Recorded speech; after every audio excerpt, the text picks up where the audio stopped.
I don't know, man. It all drives me. You carry a cell phone, or you're not even up to that yet? No, I got a cell phone. You want me to show it to you? No, I don't want to see it. It looks like that Maxwell Smart shoe phone. He's got a shoe phone. You're telling me this is already, like, obsolete? Obsolete. I mean, obsolete. Absolute. That's a fucking cell phone. I got that. That's the Razor. You still have an antenna on yours. Oh, my God. You get the old one, dude. Wait, no, I do not. You know what? This is the Mercedes phone they give you. I bought it 3 months ago. The Mercedes phone? You know that. Who gives a coot about Mercedes phones? What they do is they say, when you get a Mercedes, you lease one, they say, give us your old cell phone, we'll give you ours, and it's a full, you can plug it into the car, or you take it out and you use it. Right, I understand that, but your phone has an antenna. So does my Mercedes. Hey, Ralph, you're on the air. I believe you should purchase the VAIO type of computer. No, I'm not. I like the IBM one because of the nipple in the middle. It is smaller and lighter than No, it the isn't. IBM. It's the same size. In fact, the IBM is a little bit lighter. It will fit better into your various purses. Yeah, It's smaller. It's a screen. You saw Vinny's. That thing was like 9 I know. I loved it. But if it had a nipple... You know what? I like a full keypad. If it has a full keypad. It has a full keypad. If the VAIO had a little center nipple, I would buy it. Have you ever tried that? Yeah, I don't like it. I have it on my IBM computer. You can have an option. I don't like it. You know, that iPod phone, it doesn't have a camera on it, though. Yes, it does. Does it? Yeah, it says right here in the article, it has a camera. And they say the camera is a built-in 2-megapixel camera will snap photos with a resolution that greatly exceeds that of most camera phones. Well, that's true. If it's 2 megapixels. Yeah. That's pretty good. Yeah. The thing's going to cost like $500-600. Yeah, between $400 and $600. $499 to $599. Yeah, so. 5 to 6. I do have to leapfrog, as you say, into this technology. Yeah, you'd have fun with it. It's a little scary. Like, Apple is taking over, like, media and stuff. If they make a good product, they deserve it. Why not? Yeah, but, like, you know, it's all proprietary. You can't, like, if you download something, or you can only download onto their stuff, you know, it's like... The iPhone will also feature what is called the Safari browser, where users can view any web page the way it was designed to be seen and zoom in and expand any section by tapping on a multi-touch display with a finger. Oh, that's interesting. Yeah. One potential drawback is they're exclusively singular, but singular is good, so... Yeah, I like singular. I use them. Yeah. That's probably a good company to buy into. Apple stock went up like $10 yesterday. Really? Yeah. Yeah, well, hey, fuck do I know? Like right now, me and Frank Sebastian are trying to write this other thing, and when he has to send me, it's like a Pony Express days. It takes 3 days for me to get it. Oh, you're about the only one. Because I have a fax machine, but it don't work. No, but you would love, like, you sit in your computer and Frank says, I want to send you something, and it's there within 3 seconds. Yeah. You could see it while he's talking to you about it. Is Frank lost in the dark ages? No, Frank has all that shit. One of the great, well... Why do you do stuff like that, though, Artie? Why don't you make your life easier? Here's a great story about this incompetence. He's not going to answer. It's real quick. I'm zoning you out, Ralph. Like most of the audience. No, Ralph, you know, I agree. He refuses to deal with you on this. You're 100% right, but me and Frank were trying to put the finishing touches like a couple years ago on Beer League, so... He says he didn't want to bug me. He wanted to know our vacation schedule. This is a great My Manager story. So he's like, so he could figure out when to fly to New York so we can get together to write. So he doesn't want to bug me, so he contacts my manager, Peter, and goes, Pete, listen, I want to know Artie's vacation schedule, what days he's going to have off. As soon as you get it, this was the beginning of the year, let me know so I know when to get together. So my manager actually did this. The vacation schedule wasn't out yet. My manager didn't have it. So he emails and faxes to Frank. He has an assistant do this. A list of holidays. So, in other words, now Frank basically has a cover letter that said, listen, Frank, the vacation schedule isn't out, but I know for a fact these are the holidays Artie will have off. So Frank now had a generic list of American holidays. Frank called me up. He was so funny. He goes, Art, someone can stay out late the night before Thanksgiving. Hey, Howard. That's funny. Like he wasted all his time. Yes, Gary. You know what's funny about Artie and the computer? You know, so like 3 or 4 years ago, I guess Artie was watching you all the time, and Jeff Schick was up here all the time. So he sort of got caught up in that whole thing. So ordered a very expensive computer, which Jeff brought to Artie's house and hooked up, where it sat for 4 years and did virtually nothing. So now Artie got caught up again, I guess, over this I broke the computer. But doing what? I got so pissed off. I was in my office one day. I got so mad at something. So mad about something that rhymes with Zana. And I hit the laptop with like a bat. Picked up a bat, and I just went boom. Oh, my God. You took it out on the computer. Yeah, I did. Wow. So I'm not a wife beater. So, Howard, over this last... computer beater. I am. I believe over this last vacation, because I heard Artie say, did you get a new computer? Well, what happened was it sat there broken for 2 years. Okay, and then finally, Jeff... this assistant kid scheduled it all. I woke up one day to a door knocking, and I was asleep. I said, what the f*** are you doing here? He goes, you know, we had an appointment. So Jeff put in brand new, most expensive laptop they got, and I haven't used it yet. It's been a month. Howard, 4 years he never used that computer. I went to my website once. It's so great, though. And so everything's wireless. It's so you can wireless amazing. your I'm not house. arguing with that. Could email you any pages he just wrote. Artie, does anything normal go on in your life? It's like everything's a story. Everything goes. Well, you know, like a lot of people, Ralph, I do stay home all day looking at action figures, and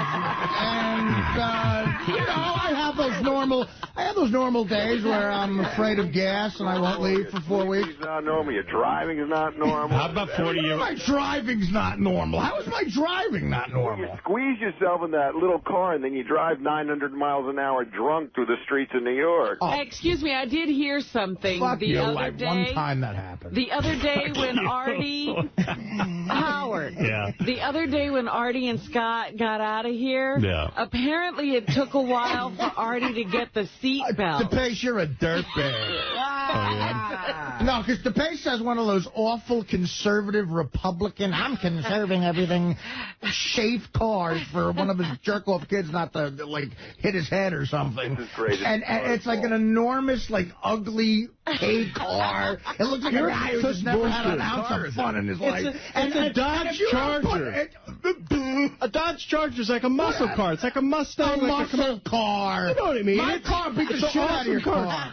350 horsepower. So what happened? You couldn't get the seatbelt on? It looks like my car's Big Dumb Bodyguard. What did you do? You already couldn't get the seatbelt on, Scott? No, what happened was it's one of those like awful cars where it's like, if you don't put the seatbelt on, it's like ding, ding, It has a weight sensor in the front seat. It does not. Yes, it does. I swear to God. Well, tell it to get a hair sensor. It's for safety for kids. If there's a kid there, it'll turn the airbag off. Oh, you dopey kids don't need to be safe. So Artie's sitting in it, and the computer went, that's no kid. That's a kid with the Ed Musburger's disease. So Artie called into the show, he's waiting on hold, and that's the noise I heard the whole time. It wasn't that I said, Artie, you got to put the seatbelt on, but he couldn't get it over. He's going, I'm trying to help him. I don't want to get it. I don't want to be. I hate seatbelts. They're awful. Oh, that's smart. They're dumb. Dude, it looked like his arms are real short, you know? He was like trying to... My arms are real short. So how long did it take him to wrestle with his seatbelt before it finally got on? Who won? 5 minutes, and then finally we got Were you trying to help him? I had to do it. I buckled it in. We buckled him in. Yeah. Here, Artie, I'll buckle you in. You know you can't deny any of this. Did you have to tell your computer? I can deny every bit of it because I wasn't trying to do it. I was doing it half-assed because it was a stupid thing. My car doesn't do that. Even though you had to buckle him in, he's not a kid, so the airbags wouldn't turn off? My car doesn't beep when your seatbelt isn't on. Well, your car's not as good as mine, then. Yeah, it's the car's fault, Artie. Yeah, but he was making noises, grunting, and... I just want to go back to one thing with Artie and technology, because he said something earlier that I thought was funny. His Mercedes phone... Scott, get back there and direct the show. Yeah. His Mercedes phone that he has, those things are insanely expensive, Howard, because I went through this with BMW. Right, I know. This is before Bluetooth, right? Now there's Bluetooth, but before that, and that's why Artie keeps doing it, you buy the phone with the car. I think it's like $1,000 for the phone. It is. It's very Ralph's life because Artie has a conscience, you know, and Artie gets tortured by things all the time. Ralph will show up and do things. It doesn't bother him. Artie has. You'd rather be an asshole. But Artie has an asshole must be a great thing because assholes don't care. That's right. Wait, what do you mean I have no conscience, Gary? I mean, like you have no problem making Dana sit in the back of the car because you're back from. You have no problem taking, you know, she offered. She did not. But a person with a conscience would sit in the front. Like a pussy. Hold on. A person with a conscience would sit in the front seat and go, you know what? This is wrong. I feel bad. I'm making her sit in the back seat. I felt so bad, but my back felt bad. He didn't feel that bad. And normal guys don't steal their friends' money. I'm just thinking about the other day. You know, he was sitting here and he said, oh, I'm going to stay with my mom. Everybody felt sorry for him. Now he's got a room. Yeah, okay, right. If Artie were in your shoes, hold on. If Artie were in your shoes and Artie went out to Sam Simon's for a month, Artie would be going around going, God, what can I do for Sam? I feel so bad. Right. Let me make Sam dinner. I would love to go out and put on Sam's slippers and robes and not give a shit. Right. Well, what makes you think I don't do anything for Sam? What do you do for Sam? I'm not gonna. You can't think of it. Unless he's gay, there's nothing you can do, man. Must be blowjobs. What are you gonna buy? What are you gonna buy him some licorice? Yeah. What could you do? The right thing. I do the right thing, you kid. What do you do? I do the right thing. What do you do for him? I do the right thing. Oh, man. What are you admitting to here? What is the right thing? Nothing. It sounds like Jessica and her husband. Sam, I'll be tanning the booth. Yeah, so, you know. I'll be putting Chris, a shock on my pen. Ralph and Artie. Yes. Who's more normal? Hello, you're on the air, Chris. We're both whack. Yeah, it's I'm more normal. What's going on? Hey, now. Let me tell you something, man. Ralph is such an... Artie just get off Artie's back, dude. He don't do shit. He's such a homo. I can't stand this guy. You sound like a piece of Philly trash. Shut up. I want to take my subscription back, man. This guy just blows. Artie, you're the man, dude. You're the man. Thank you. Thanks, Rob. Alienate our best. That's wonderful. That's a real good. Concise argument. All right. Thank you, Ralph. Goodbye. Moron. All right. You know what? The argument, who has the better life, Artie or Ralph? You're right. I got to admit, you're right about the no working thing. But, I mean, if you're going to bring... you got to say Ralph has the better life, but who's normal? Right. I mean, just the fact that I go to work wins the normal thing. Yeah. I know everywhere else I'm out of my mind. You got a point there. You're making a point. All right. Listen, we've got to take a break. It's been a fun-filled hour, but I've got to take a break. And also, did Scott DeBiz hear about our new contest? What? Fifth caller can have his pet monkey direct the show for a week. You're mad about that? No, it's just like, he always says it, like in the car, he's your best friend. Like, oh, let's get out of here, these assholes. You know, we got to go home, get home early and everything, and he's monitoring my every move. Right. You can't get your seatbelt on. I mean, his enormous... I love that story. I said, oh, my God. His enormous George Bush car. Do you realize after the weekend at Bubba's how many stories we're going to have on each other? That's why we have to go. I bet most of us won't even be talking to each other when we get back. All right, we'll be back right after. Go over to Johnny Hine. Thank you, Steve. We'll listen to those updates all day long and listen to Howard 100 News as they cover the Bubba the Love Sponge big event, the big wedding, and also John Hine has the wrap-up show today. Johnny boy, what are you doing? After a fierce debate, the question still lingers. Whose life would you rather have and whose is more normal, Artie's or Ralph's? Who would you rather have, the normal question's a black and white issue. Who would you rather be, Artie or Ralph? Seriously. Be honest. Artie. You would? Why? Yes. Because when you first think about the question, I'm trying to divorce the two guys from it and think, like, Artie does this, he's a sports fan, does this, and he's got these problems. Ralph does nothing, but he's got these problems. And if I had to put the two, I'd take Artie's life. Who's happier? Artie is has been known to have addictions. He's addicted to food right now. And depression. I mean, Ralph, on Ralph's plus side, he's got a pretty easy lifestyle. He doesn't tax himself. He's thin. You think Ralph's not a depressed guy? I think he is. I think there's something. I think he's his depression is not evidence the same way yours is. You don't think Ralph wear it on your sleeve. You don't think Ralph has ever experimented with drugs? Oh, definitely. Oh, absolutely. But what are we talking about? And had some problems. What are we talking about here? I don't think he's had an addiction. I think he's been pretty bad. I mean, yes, he has had problems with drugs. Whatever. Like Artie looking at me like cross-eyed, like, you better pick my life over Ralph. No, I don't care. Listen, Yeah, I agree with you. I agree with you that, you know, he does have he's a scam that he doesn't have to, but how long does that last? I mean, don't you start to feel a little empty with that? I mean, at least No, Ralph doesn't feel empty. All right, who would you rather be, Artie or Gilbert? I'd rather be Gilbert's kid. Let's go around the room. Robin, who would you rather be, Artie or Gilbert? Gilbert. Oh, jeez. I gotta be Artie. I think we all know the answer to this one. I gotta be Artie? Why? Because I couldn't Robin live hates Gilbert's kids. life. I couldn't live Gilbert's life. What about Gilbert's life couldn't you live? Gilbert is miserable every moment of the day. I think Artie has a few happy moments. See, What Gilbert about never feels good. my life couldn't you live? What do I do that's so horrifying? Wait a Just second, never take heroin. I don't want to do that fun. to myself. You're extremely heavy. You are hurting your body. You smoke. I'm 50 You sit-ups smoke. 50 sit-ups away from being a fine. Fred, who would you rather be, Artie or Gilbert, if you had to be one or the other? Artie, I think he gets laid more. Gilbert gets regular, so he is in a relationship. Got a woman at I home. think he trapped her. I think, you know, even if Artie has to pay for it, he's had better chicks. All right, let's go to... You know what? Artie couldn't make a relationship work, though. Gilbert's getting married. Oh, yeah, it's working. You think it's working? Oh, yeah. Gilbert's laughing at that. Sorry, Gilbert. Who would you be? Me? Between Artie and Gilbert. I'm practically you now. I think I'm going to give the edge to Artie. So it's unanimous. Yeah, I mean, Gilbert is really emotionally crippled inside. Yes, he's I don't miserable. know how it could ever be helped. Listen, I have played Carnegie Hall. Artie has a shot. Which irks me every second. Believe me. As well, the Carnegie family. Artie has a shot at happiness. At happiness. I don't think Gilbert does. Gilbert's off the charts. Unhappy. He never will make that mark. But that's Gilbert's choice. I think Gilbert loves being this way. Yeah.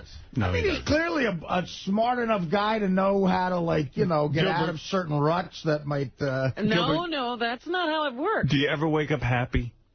No. No. Okay. You ever go to sleep? No. Have you ever been happy? I don't wake up in the middle of the night Wait a minute, happy. you know what? I'm curious about something. I first saw Gilbert do stand-up at Caroline's by the Seaport. We went for my 20th birthday. So this is October of 1987. Me and 10 of my buddies. He destroyed. He killed. Sold out. As a matter of fact, when we called to get reservations, this is 20 years ago now. They said, hey, look, you know, you're going to have to wait. We might add a show with Gilbert. It's always sold out. We watched him. He does an hour. Unbelievably funny. In those days, Gilbert, did you enjoy your life? You're in your early 30s at the time, probably. You're killing every night. You got that kind of success? Was there any happiness there? Not really. Really? Are you serious? Have you ever tried medication to make yourself happy? Have you ever medicated? Or That medication makes you constipated, doesn't it? And by the way, if you guys want to see that same act I saw 20 years ago, go to Caroline's this weekend. It's the exact same hour. The exact same hour. It was a good act. But were you getting pussy back then? Because, I mean, I remember me and my buddies driving home. We were like, he's an odd guy. Yeah, he was but getting tons of pussy. he must get laid. Ralph, you're on the air. I'll save most of my comments for the wrap-up show, but one thing, Robin, I have never had a drug addiction or problem I with didn't say addiction. You did have problems. What problem? You were self-medicating, and, you know, you could get out there for a while. Like how Like binge-type stuff. No, it never affects anything that I do. Oh, like, you don't do anything. I'm just doing it for fun. No, I'm not going to talk about what I know, Ralph, but I know that you have had a problem. No, you don't know nothing of the sort. And I Artie, do too. you're in it because A few minutes ago, you go, yeah, it's all about Ralph. He calls me. Hello? Hello? Yeah. He calls me to make it I was calling you to try and make an appointment to help your fat ass out. I don't need this. Are you going to... You weren't going to charge me for this? What's that? Were you going to charge me for this? Maybe yes, maybe no. Dude, it's business for you trying to get some money. I mean, he wants to help you out. You know what, man? You are really in it. If you think that's why I'm trying to help. I'll say about it. You know what? Listen, Ralph, I'm going to say something. I'm going to get into the heat of the argument. I'm getting into the heat of the argument. Ralph has made, in the past, several calls to help me with this. You're right, dude. You're right. Yeah, so don't sit there and go, I'm making it all about me. All right, we're around. But this time, it did seem like it was more of a business thing. In the past, he's offered to do it for nothing, which was very nice, by the way. He offered to set you up at Barney's and have you go down to studio service. And, dude, that was very nice. Offering to come with you because maybe you're more comfortable. You're somebody you know there. Because when you're big and fat and nothing fits you, I'm going to help you. Well, when you're saying it that nicely, I mean, my God, how could I say no? All right. So here we go again. Thank you. I love Artie, though. I love you, too. Everything's fine. He did admit, he has done very friendly things in the past, and I admit that. Joey Boots, you're on the air. Oh, Joey. What's up, everybody? Hey, I heard you want me to... To the wrap-up show. Make your voice heard. Call in 888-STERN-100. 888-STERN-100. Whose life would you rather have, mine or Ralph? Honestly, you want to take a poll right now? Think about that. I'd take Ralph. You would? Oh, my God. Are you kidding? He does nothing. He gets luxury vacations off Sam Simon all the time. Well, I could do that, too, but I, make my own money. Yeah, that's a tough one. What time do you get up every day, Artie? Yeah, you have to go to work, Artie. Yeah, you work for it. You idiot. Yeah, but I mean, Ralph's going to die alone and broke. What are you going to do? What are you going to do? I'll have money. Welcome back to the wrap-up show. Well, we had David Arquette. We had the cop story. So much happened today, but we got to talk about this, the whole Artie, Ralph. Who would you rather be and whose life is more normal? And you said you had given this some thought. All right. I understand the points that Ralph doesn't work and everything, but isn't there going to be a time? I mean, look, everybody looks at me and thinks I'm some sort of lazy slob loser. I have worked my entire life. I started work when I was 14. I've never not had a job. When my father was hurt, I worked construction. I installed antennas. I worked at the port as a longshoreman. Before I was in show business, I used to give my mother $2,000 every Christmas because I worked. I got up and I worked. I always looked like a slob, but I used to go to work every day. And I've been working essentially for 25 years. And then I drove a cab up until I got Mad TV. And since Mad TV, I've worked for 12 straight years, and that's what normal people do. They start to work around 14 and work the whole time at an average job where you put in a lot of hours. I think with Ralph, it's going to get old. I think he's going to have dark, depressing times alone in his apartment, and... I think eventually, Ralph, let me tell you something. I love you. Ralph, wait. Let me just say, let me finish what I'm saying. Let me finish what I'm saying. Let Artie finish. Let me finish. Ralph, I really do think, Ralph, you know what? I think you're a good guy. I really do like you. And this is going to sound crazy coming from me. I worry about Ralph. I think Ralph has dark, depressing times where he might be really inward with towards people that he loves. Absolutely. And just has, like, really depressing times at home in the dark. And because I'm forced to go to work, Ralph, I don't have as much of that as you. Right. Look, the Dana thing didn't work out because I'm a loser. I get it. I came close to having an ultimate normal sort of life, and I don't know. I've worked steady for 25 years, and I don't know. I mean...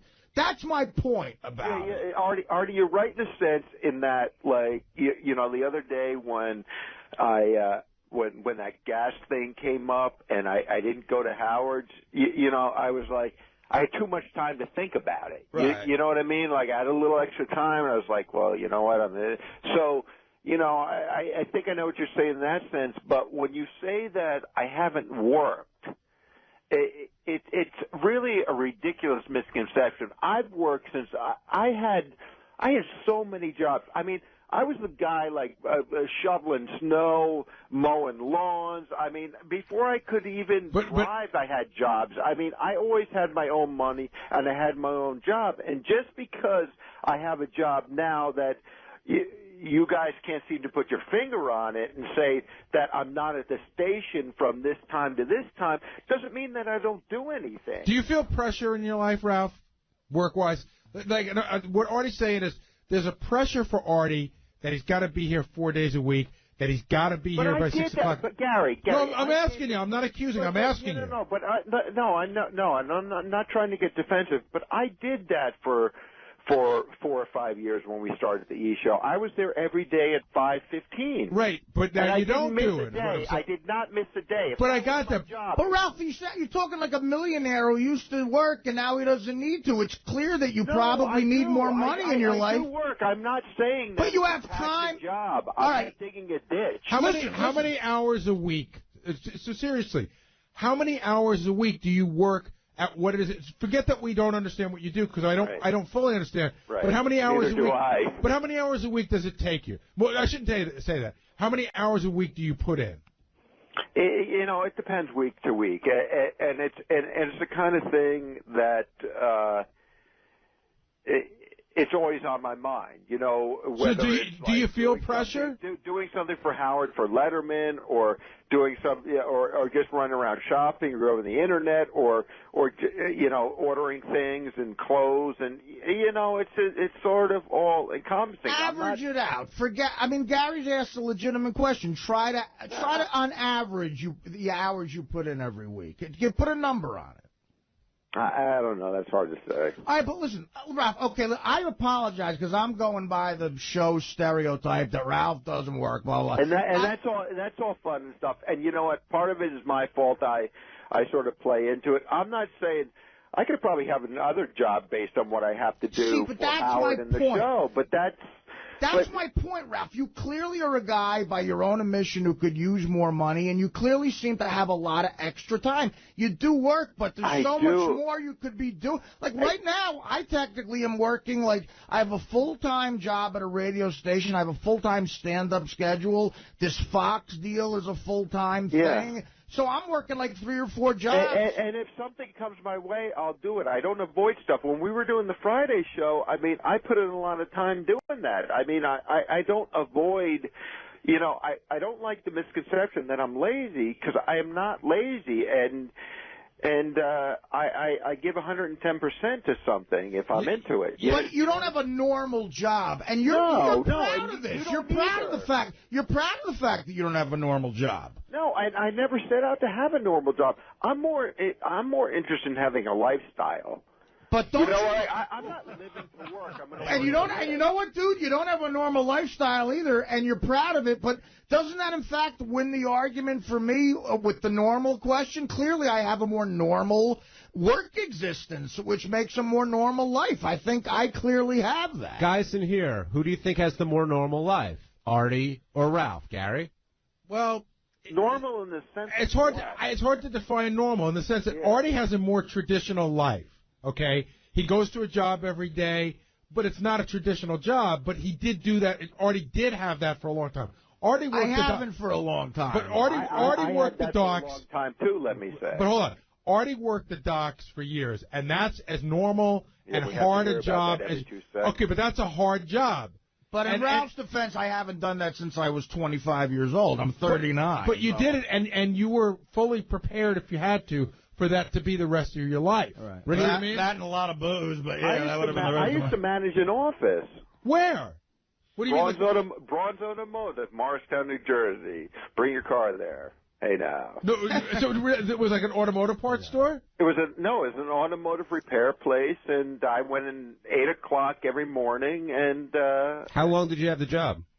I don't remember. Everything's a blur to me. Neither one of us has a normal life. Neither one of us has an average normal life. I think we're both up. But I can say one thing I could just want to throw in on this.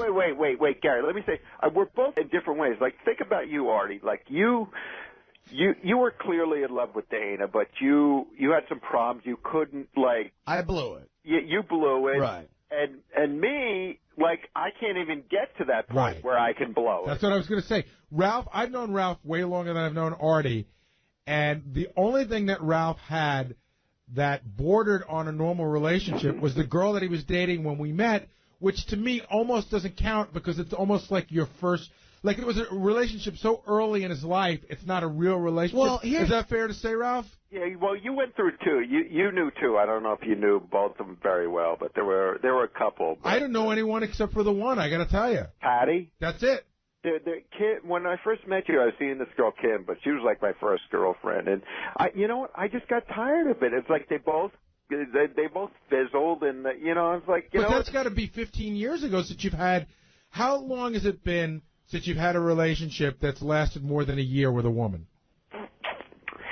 I would say the girl that Howard's dog is named after, which is Bianca, which was last time I've seen her was the Christmas Eve party that Howard had. I mean, New Year's Eve party Howard had. Oh, I met her then. I was at that party. She was very pretty. But you dated her? Yeah, she ended up in the bathroom with John Popper's girlfriend. Yeah, no, for John Popper's girlfriend. If I see her again, I'm slapping her in the face. But what is it, Ralph? You dated her for a year, that girl? Over a year?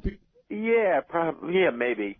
Well, let's get to the bigger question. Okay, but see, here's the thing. This to me wins. I won't say that I'm not. This to me wins the more normal argument for me because I'm not trying to say I'm more normal than Gary or the guy down the street. That's not the argument. I'm trying to say I'm more normal than Ralph. All right, wait. Hold on, Ralph. Hold on, Ralph. Hold on, because we're short on time here. Let's get past the normal thing and move on. The bigger question is, whose life would you rather have? And people were saying before, oh, it's a no-brainer, and then they would say Artie or Ralph. But I don't think this is a very easy answer for a lot of people. Artie's life has more of the accoutrements. There's the money, there's the apartment, there's all the great toys. But Artie, I think, and again, Ralph, I'm not hitting you below the belt, I think Artie feels more.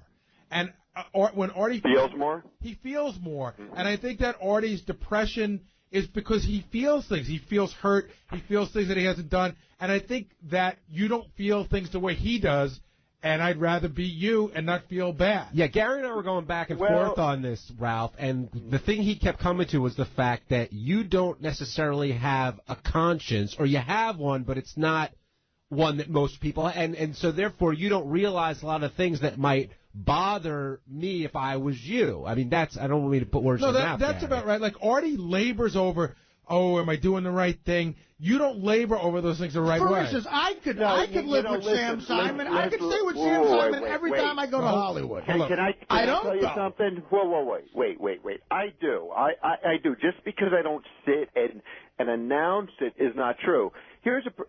I'll give you an example. Okay. Howard gave me, for the holidays, for Christmas, he gave me a very big check. And I still haven't cashed it because I feel weird about it because it's a huge amount of money. But here's the deal, and I feel uncomfortable about it. I want to hear. And I don't know what to do. You know what I mean? So when you paint that picture of me, I was going to say everybody here got a stiletto is like cringing. But you know what? The postscript. When you paint that picture of me that I'm like who's a user.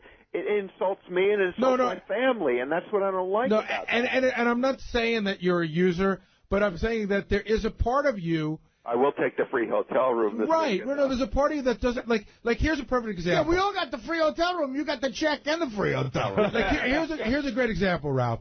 And you're bitching about not going on the jet? That trip that trip that you took to Europe with Sam Simon, for that boxing trip. There was a boxing trip with Sam. You're talking about a $40,000 gift from Sam. Right, I wouldn't say that there's a sense of entitlement, but you sort of didn't feel bad about taking it, and I think I would. But I wish I could be more like you. Here's the deal. Like, it's come up before. Like, I've gone to many places with Sam and have gone out there and whatnot. And like, Sam's assistant will call me and say, "I'm booking a flight for you," and I'm like, "Wait a second. I'm going to book my own flight."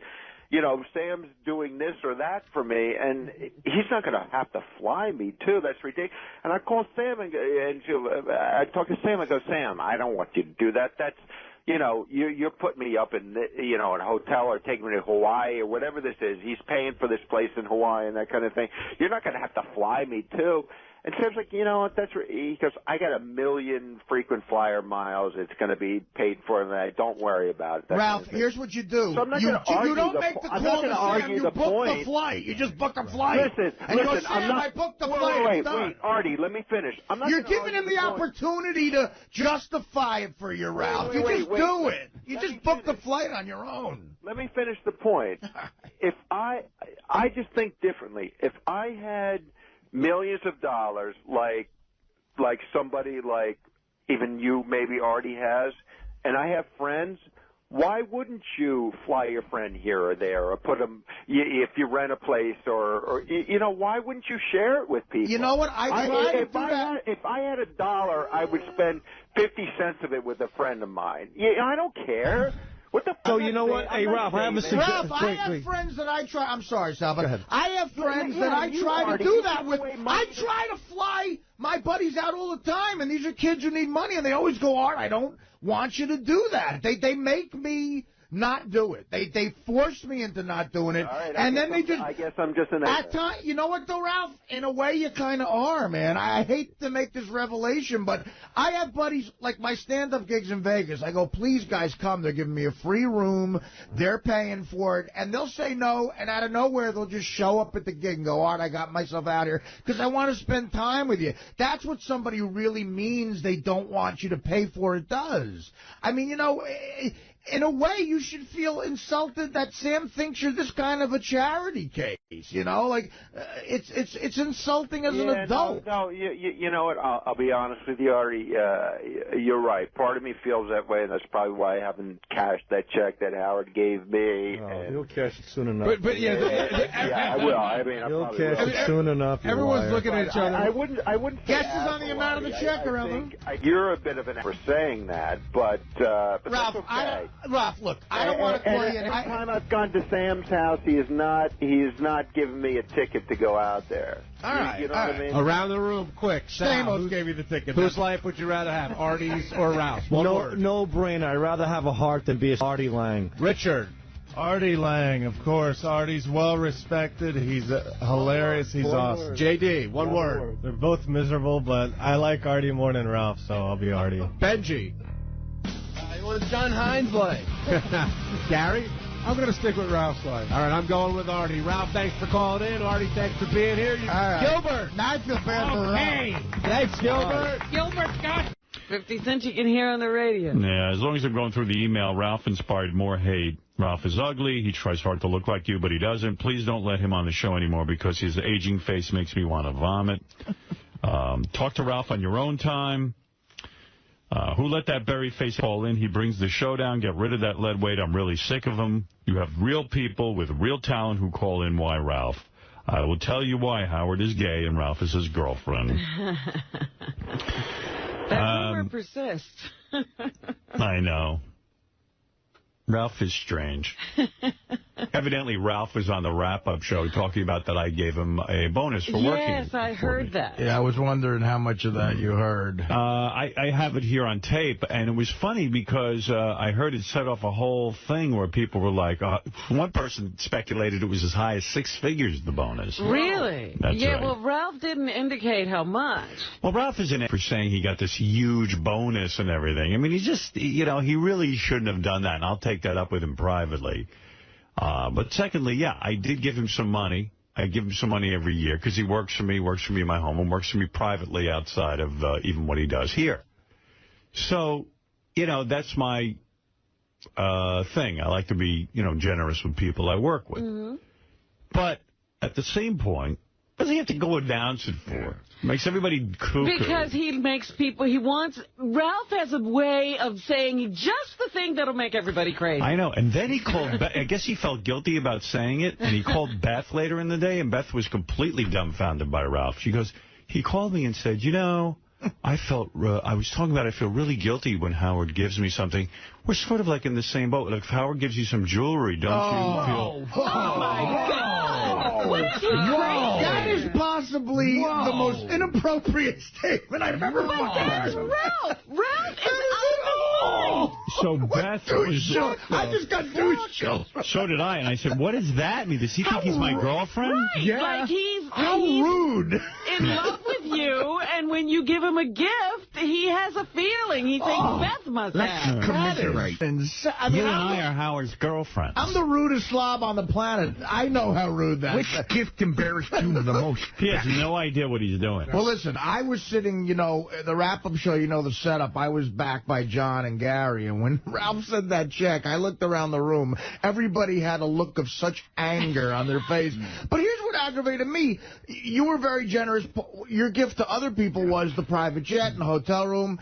And Ralph is still pissed off he's not on the jet. It's like he wants both gifts. He wants the jet and the check and everything else. I immediately said, there are 50,000 people ahead of Ralph that should be on that jet. And plus, you gave him a very nice, evidently. He already got a gift. Right. Was he saying he should be on the jet? No. Well, he's been on the show before. So how come I'm not on the jet? What's the deal with the jet? Yeah, right. Well, let me tell you, I got to tell you He this. knows he can't be on it. I got to tell you this other story about Ralph, and then I'll tell you what some of the speculation was, because I just heard some figures that'll blow your mind. But I guess, did you the year before also give Ralph sort of a bonus of sorts? I gave him a gift at Christmas. So, and rather than buy him a gift, I gave him a check. Okay, so because I know he needs the money. Jim McClure was telling me that this was when we were leaving K-Rock, and I think it was our last day, and a bunch of guys went and did the show over at the ESPN Sports Zone. I don't know if you remember that, but anyway, Ralph was there, and they said, it was like a lot of people were around, and Ralph sort of announces off the air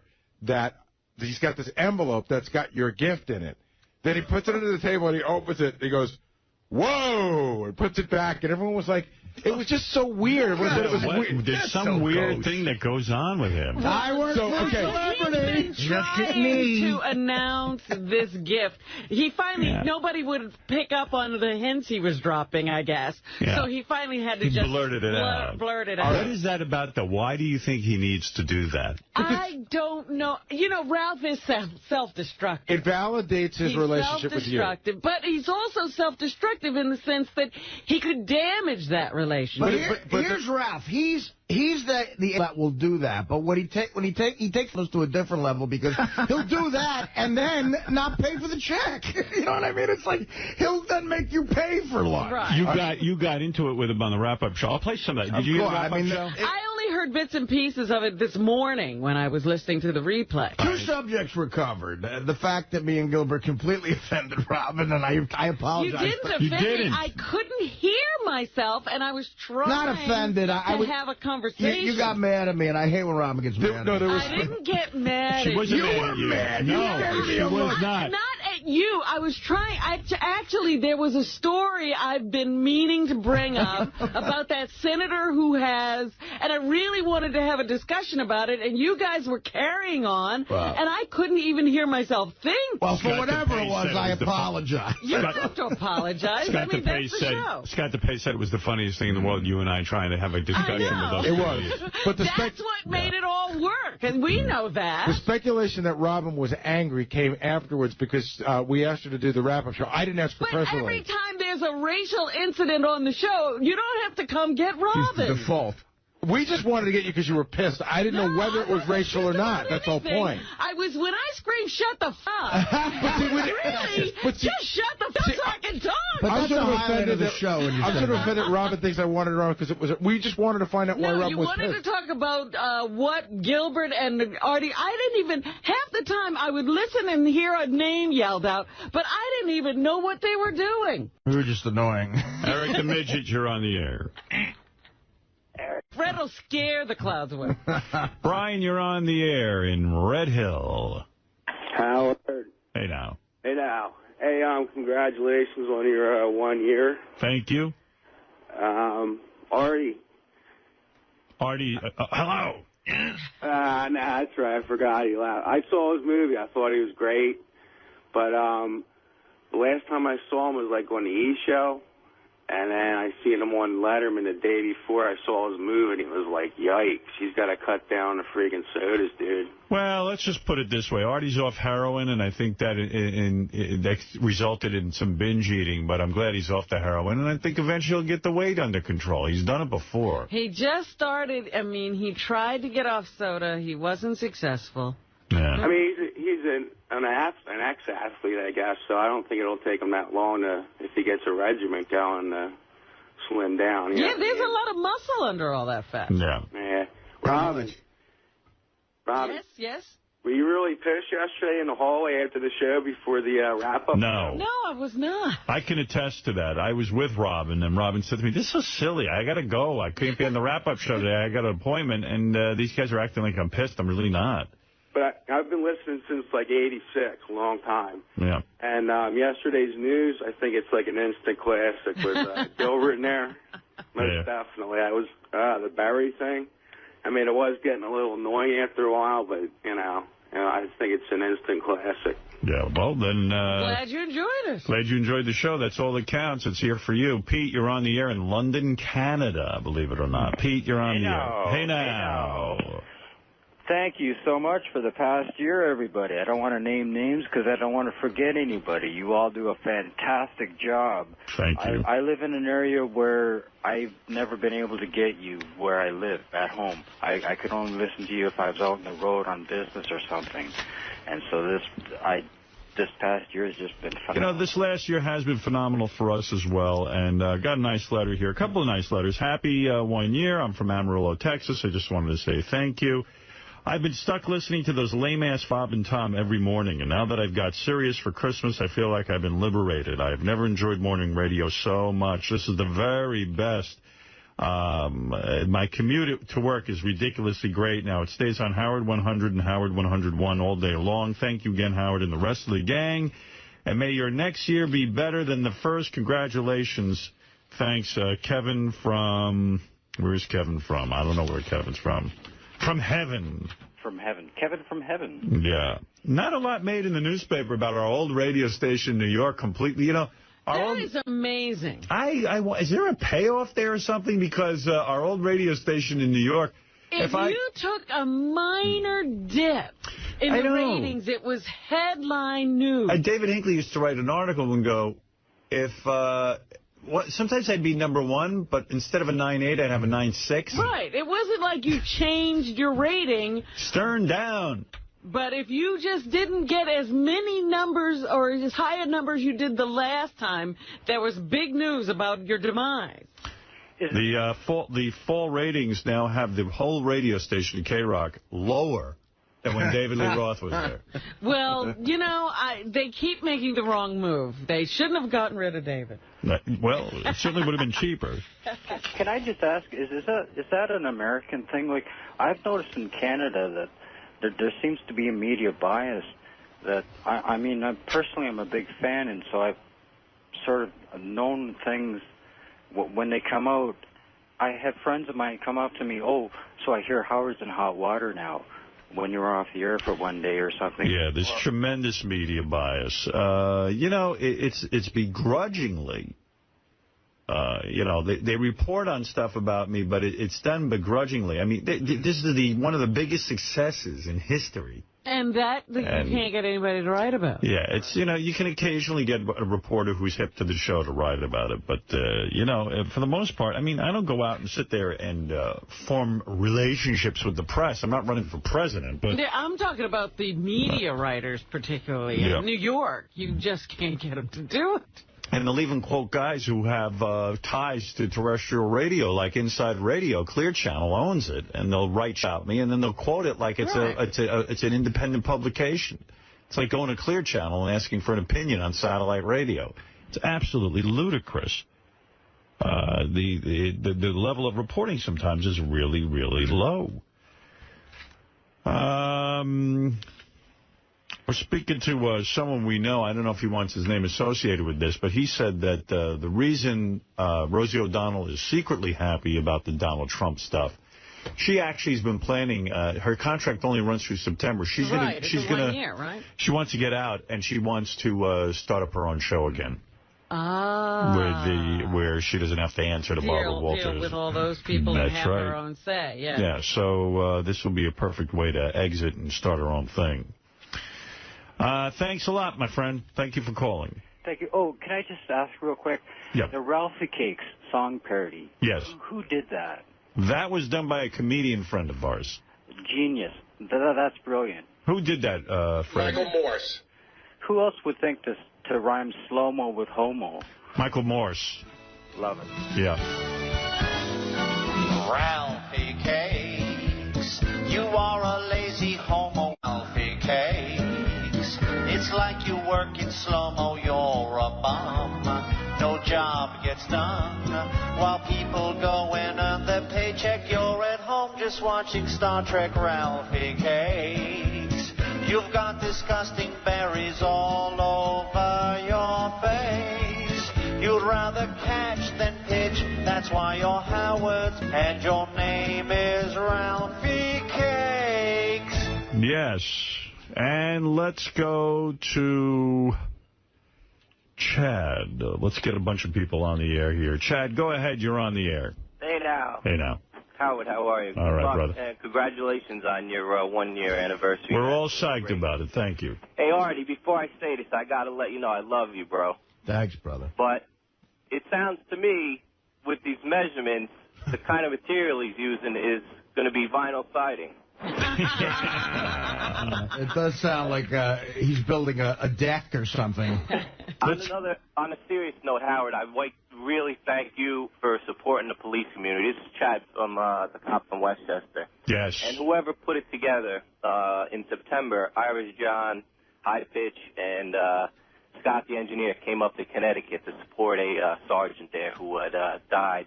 And they were awesome. They really were, and it chokes me up to say this, but you guys are awesome supporters of the police community, and they were awesome there. They really did. They really went out of their way to try to raise money for this gentleman and his family. I am glad that is going on, and I'm glad if I didn't realize that, Scott. Yeah. the guys are out there helping. I would like to, in return, if there's anything I could ever do. I'm a police officer. I have a lot of time off for my job, so. Well, we would like a free ride if we ever kill anyone. If you could arrange that, that'd be nice. You know, if I could give my number to Gary or someone. All right, hold on. Be on file. We'd appreciate that. We need a cop on Howard file. needs that badge that you get off of a killing. Yeah, I don't want to just get out of like speeding tickets. I want to be able to do anything above the law. Thank you. Hold on. All right. Yeah. I'm planning on running a red light in Albany. I want the ultimate badge, you know. A license to kill. Let's go to Matt. Matt wants to say hi to us. Matt, you're on the air in Naples, Florida. Hey now. Hey now, Naples. Hey now. Hey now. Hey now. What can we do for you, Matt? How you doing, Howard? All right. Hey, it's going to be, like minus 10 degrees tonight in Florida, so you guys better bring some clothes. What do you mean minus 10? Minus 10, it's supposed to snow down here. Get out of here. I'm just kidding. You're going to bum us out. Hook Nose Mike, you're on in Tampa. Hey, good morning, Howard. You hook nose Jew bastard. That's what Will said. When I called in, Will goes, dude, I heard it's going to snow. I was like, dude, it's the Sunshine State. It doesn't snow down here. Right. You know what I mean? What's the temperature in Tampa right now? Right now, I have 50 degrees reading on my dash. 50? You're going to be a little chilly in that, baby. Hey, listen, it's only 7 a.m. It warms up about 1, 2 o'clock, and it gets up to about 75. It ain't Miami, though, man. Right. Tampa in January is not what I'd call pool weather. You better do better than 50, Mike, or we're turning our ass around. We're going right over to Miami. Listen, we're like 3 hours north of Miami, so it's just a little chillier. But, dude, you'll be able to freaking wear your bathing suit. All I know is it says it's supposed to be 80 degrees in Tampa tomorrow. Right. And that's it. Tomorrow. Well, you know what? The temperature fluctuates Tomorrow. quickly. Last Friday, it was 80 degrees at 10 o'clock at night right outside my house, dude. Whoa. We should have been there. 10 o'clock at night, it was 80 degrees. I was like, holy shit. I was almost naked just hanging out. It was beautiful. There you go. Disgusting. Hey, you guys are all set to come down this weekend? Yeah, we're coming down. We're going to Bubba's wedding. I can't wait.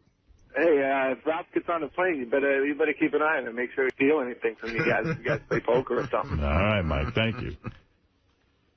That'll be good. You know, we sort of glossed over that comment you made about Ralph calling Beth and commiserating. Mm-hmm. That was weird. Yeah, wait. I didn't even play the rest of the wrap-up show, which I've now lost. Let me see. I don't know what page it's on.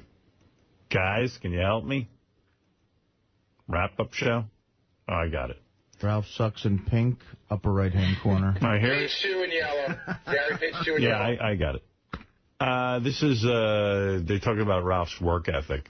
When you say that I haven't worked, it's really a ridiculous misconception. I've worked since I had so many jobs. I mean, I was the guy like shoveling snow, mowing lawns. I mean, before I could even drive, I had jobs. I mean, I always had my own money and I had my own job. And just because I have a job now that you guys can't seem to put your finger on it and say that I'm not at the station from this time to this time doesn't mean that I don't do anything. There's a pressure for Artie that he's got to be here 4 days a week, that he's got to be here by 6 o'clock. But Gary, no, I'm asking you. I'm not accusing. I'm asking you. No, but I'm not trying to get defensive. But I did that for 4 or 5 years when we started the E! Show. I was there every day at 5:15. Oh, Ralph, you're talking like a millionaire who used to work and now he doesn't need to. It's clear that you probably need more money in your life. I do work. I'm not saying that. But you have time. Job. I'm not digging a ditch. How many hours a week do you put in?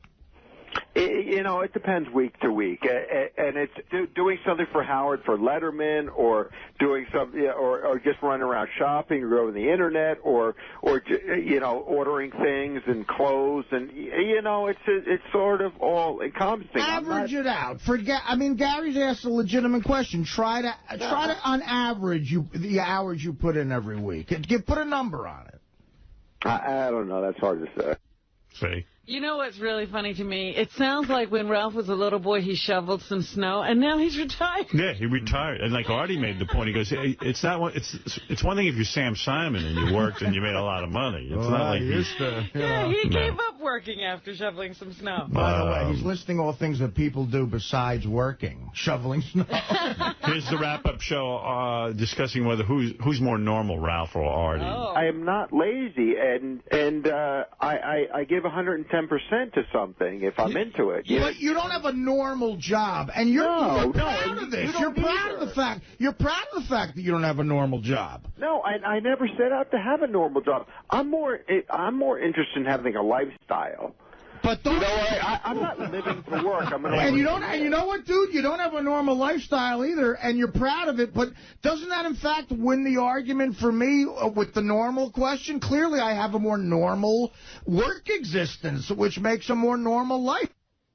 All right. Wow. And then Artie started calling Ralph a user. It really heated up. Howard gave me And here's Ralph bragging about that I gave him some money instead of a gift for Christmas. The holidays for Christmas. He gave me a very big check. And I still haven't cashed it because it's one of those giant checks you see on TV. Right. It's one of those Publishers Clearinghouse. They come to your door. Yeah, I walked in with it. And I love how he deserves some sort of Christian award. He hasn't cashed it yet. Yeah, like he's not going to cash it. He's going to cash it. He just hasn't done it Well, yet. that's when he called Beth and he said, I really feel embarrassed with these gifts from Howard and cashing them. You and I are in the same boat. He goes, it's just like I don't know what boat that is. He goes, don't you feel guilty when Howard gives you jewelry? And like Beth was like, what is he talking about? What boat could they both be in? Yeah, exactly. She said, what is? She said, first of all, what is he? You giving me a piece of jewelry has to do with Ralph? She's an independent woman with a career. Yeah, and she's even said to me, I'm not going to say what she made last year, but she made a considerable amount of money. Yeah. And she goes, they're not in any of the same boats. And Ralph's not my girlfriend. I think he thinks he's in the same boat. But Ralph did some work for me, and I gave him a Christmas gift. Yeah, he's an employee that you gave a bonus to. Right. And she's your girlfriend. Right. I think Beth is being too nice about it. After that comment, I would say, look, if you talk to this guy again, I'm calling the FBI. Absolutely, because he's out of his mind. That's like creepy as hell. Weird about it because it's a huge amount of money. But here's the deal. And I feel uncomfortable about it. I want to hear. And I don't know what to do. You know what I mean? So when you paint that picture of me that I'm like who's a user, it insults me and insults my family, and that's what I don't like. And I'm not saying that you're a user, but I'm saying that there is a part of you. I will take the free hotel room this weekend. No, there's a part of you that doesn't like. Here's a perfect example. Yeah, we all got the free hotel room. You got the check and the free hotel room. Howard he didn't get a free hotel room. What happened was Robin got a room. Well, he mentioned that. I don't know. Yeah. And then there was some discussion that... Who cares? I really don't care either way about that. I was just responding in an argument. With Ralph, it always becomes controversial. Yeah. I just think differently. If I had millions of dollars, like somebody like even you maybe already has, and I have friends, why wouldn't you fly your friend here or there, or put him, if you rent a place, or why wouldn't you share it with people? You know what? If I had $1, I would spend 50 cents of it with a friend of mine. I don't care. I have friends that I try to do that with. I try to fly my buddies out all the time, and these are kids who need money, and they always go, Art, I don't want you to do that. They make me not do it. They force me into not doing it, and then they just... I guess I'm just an asshole. You know what, though, Ralph? In a way, you kind of are, man. I hate to make this revelation, but I have buddies, like my stand-up gigs in Vegas. I go, please, guys, come. They're giving me a free room. They're paying for it. And they'll say no, and out of nowhere, they'll just show up at the gig and go, Art, I got myself out here because I want to spend time with you. That's what somebody who really means they don't want you to pay for it does. I mean, in a way, you should feel insulted that Sam thinks you're this kind of a charity case, it's insulting as an adult. No, you know what? I'll be honest with you, Artie. You're right. Part of me feels that way, and that's probably why I haven't cashed that check that Howard gave me. But yeah, I will. I mean, you'll cash it soon enough. Everyone's looking at each other. I wouldn't. Guesses on the amount of the check, I think you're a bit of an asshole for saying that. No. All right, boy, it got really vicious. Yeah. So I got to tell you, really revealing too. I mean, my God.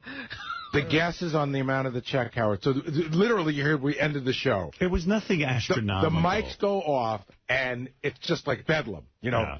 So I think it was either Richard or Sal had it at 6 figures. But JD, with a straight face, thought it could be as much as $1 million. JD's right. It was $1 million. No, you'd have to blow me to get $1 million. I thought that, if it were 10 grand, I thought that was excessive. Of course. Maybe like 5 grand, maybe 3 grand. I don't know. But not 100,000, certainly not $1 million. But it's like he's almost like that comment about, if I had millions of dollars, he's clearly that reveals. But I have, as Robin's saying, that he doesn't feel an ounce of guilt about the Sam thing. And this, I do the right thing with Sam. I'm dying to know what the that is. Nobody asked that, and I was like, why can't we find out what the right thing is that he does for Sam? Because he doesn't know what it is. Well, then he's trying to make me feel guilty about that I don't fly every one of my friends everywhere. Well, the point is, you guys made the point. Just because Sam Simon offers to have you at the house for weeks, would you take him up on it? No. And this is what Ralph does. This is what he goes. Sam's assistant, this part you didn't hear, but Sam's assistant said, look, Sam wants to fly and everything. And Ralph goes, no, he doesn't have to do that. And the assistant goes, no, Sam insists. And then he goes, okay. I go, well, Ralph, a guy who really doesn't want him to do it just goes, no, just doesn't even make the call. Right. Just makes a reservation. He goes, listen, thank you so much for that room. I got a flight. I'm ready to go. Don't even put it in his court, because then he feels like he has to. I mean, it's clearly the move of a moocher. Howard, Also, Ralph said if he has $1, he'll give 50 cents to a friend. Bullshit. I'm looking for that day. Well, no, that was if he were a millionaire. No. He said if I have $1, I give 50 cents to a friend. Oh, please. He told me a story. He had a friend stay over, and the friend wanted a pack of gum, and he got pissed off because he should just take one piece and not the whole pack. But I was telling Artie off the air, Howard, I give... It's astonishing. I've never met a more astonishing dolt of a human being. He really has no awareness of himself. I mean, just completely inappropriate. I'll tell you, the story for me that really... You guys are really laying it in there. No. The story for me that really sent it over the edge for me was, Sam invites Ralph to go to Germany for some fight. And he pays for the trip, and he pays for the hotel, and he pays for everything. And this is the part where I would be embarrassed. And Ralph was almost like, look at what I got. Ralph says they get there, and there's an envelope waiting for Ralph at the desk with his per diem. Oh, my God. That's crazy. You know, it was like a $200 a day per diem. See, and at that point, you should be like, really, I'm embarrassed now. And Sam has a sick sense of humor and an arrogance about him to where that really is almost a dig. Like I've made plans with Sam to meet him in Vegas, other cities. He never goes, I'll fly you. You know what I mean? He's going, look, you're a charity case, dude. It's almost funny. Like, here's your per diem. It's almost a gag. That's well, really there you weird. go. Well, it continues. I am sure that you guys will continue this on the wrap-up show. Ralph takes the per diem, right? He doesn't. Oh, yeah. Well, he needs a per diem. Ralph He's supposed to get around. But hold on, Ralph felt he was out there under the guise of working, but he wasn't. Sure, like an example, and I don't mean to pat myself on the back for just being a normal person, but like today with the suit. Ralph would have just went Dominic insisted. Sure. I mean, you got to be insistent and go, look, I got to force it on you. When I gave Howard his 50th birthday party, Dominic was like, I'm going to pay for half of it. That's my way of giving Howard a present. Right. Dominic sent me a check. I never cashed it. Right, that's I just was like, unbelievable. Dominic likes to give, but that was my gift to Howard. So I just never cashed the check. All right, Mark, you're on the air. Howard, you know what I find interesting? Because Ralph doesn't do something, I guess, tangible, no one could imagine that he has any use at all. Now, we all acknowledge that you look terrific, and your fashions for your body, which is not easy to dress. That's right. We do all acknowledge that? I acknowledge it. I enjoy Ralph, and I think Ralph's highly talented. No one's saying, sir, We're saying he doesn't do anything that's important. Ralph would have you believe. But let me ask you a question. Why would you pay a tailor and not Ralph? Is Ralph not No, because listen, worthwhile with what he does? Take you to a tailor. Right, But all right, he's gonna help facilitate the right kind of What Ralph offered is and I never said this. This is not a point. I made the point that what Ralph offered was insanely nice, but this Dominic put it to a new level, man. I mean, I'm clearly a guy who likes convenience and I'm lazy. Dominic said, look, dude, this will be done at work, and he'll ship it to you. And I picked the better favor. That's all it was. And Howard, can I say something? Ralph dresses you. Hold on a second. Ralph dresses you and does that whole thing, and that guy's right. But Ralph would have you believe that it is an intensely high-pressure, long-hour, difficult job. And that's where people get irritated. Right. He does do a good job. He does a great job on you. But even if it's 40 hours a week, I'm like, good for you, Ralph. But Ralph would make it sound like he's up day and night. You know, he thinks that when he wakes up at 2 in the morning and cruises the net and sees something that looks good for you, that's working. Like, he almost have you believe that he got up at 2 to do that. If Ralph had made this offer like I got today first, of course I wouldn't have taken it from him. But Ralph's offer is never going to be that good. Right. In other words, he wasn't able to make it easy enough.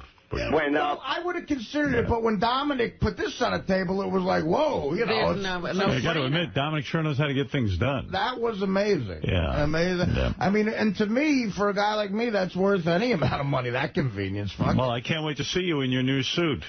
But when Artie goes on the David Letterman show wearing the worst shirt in showbiz history, and then he comes on another TV show today with the same shirt, if Ralph's job only takes him 10 minutes, he's still worth it. Right.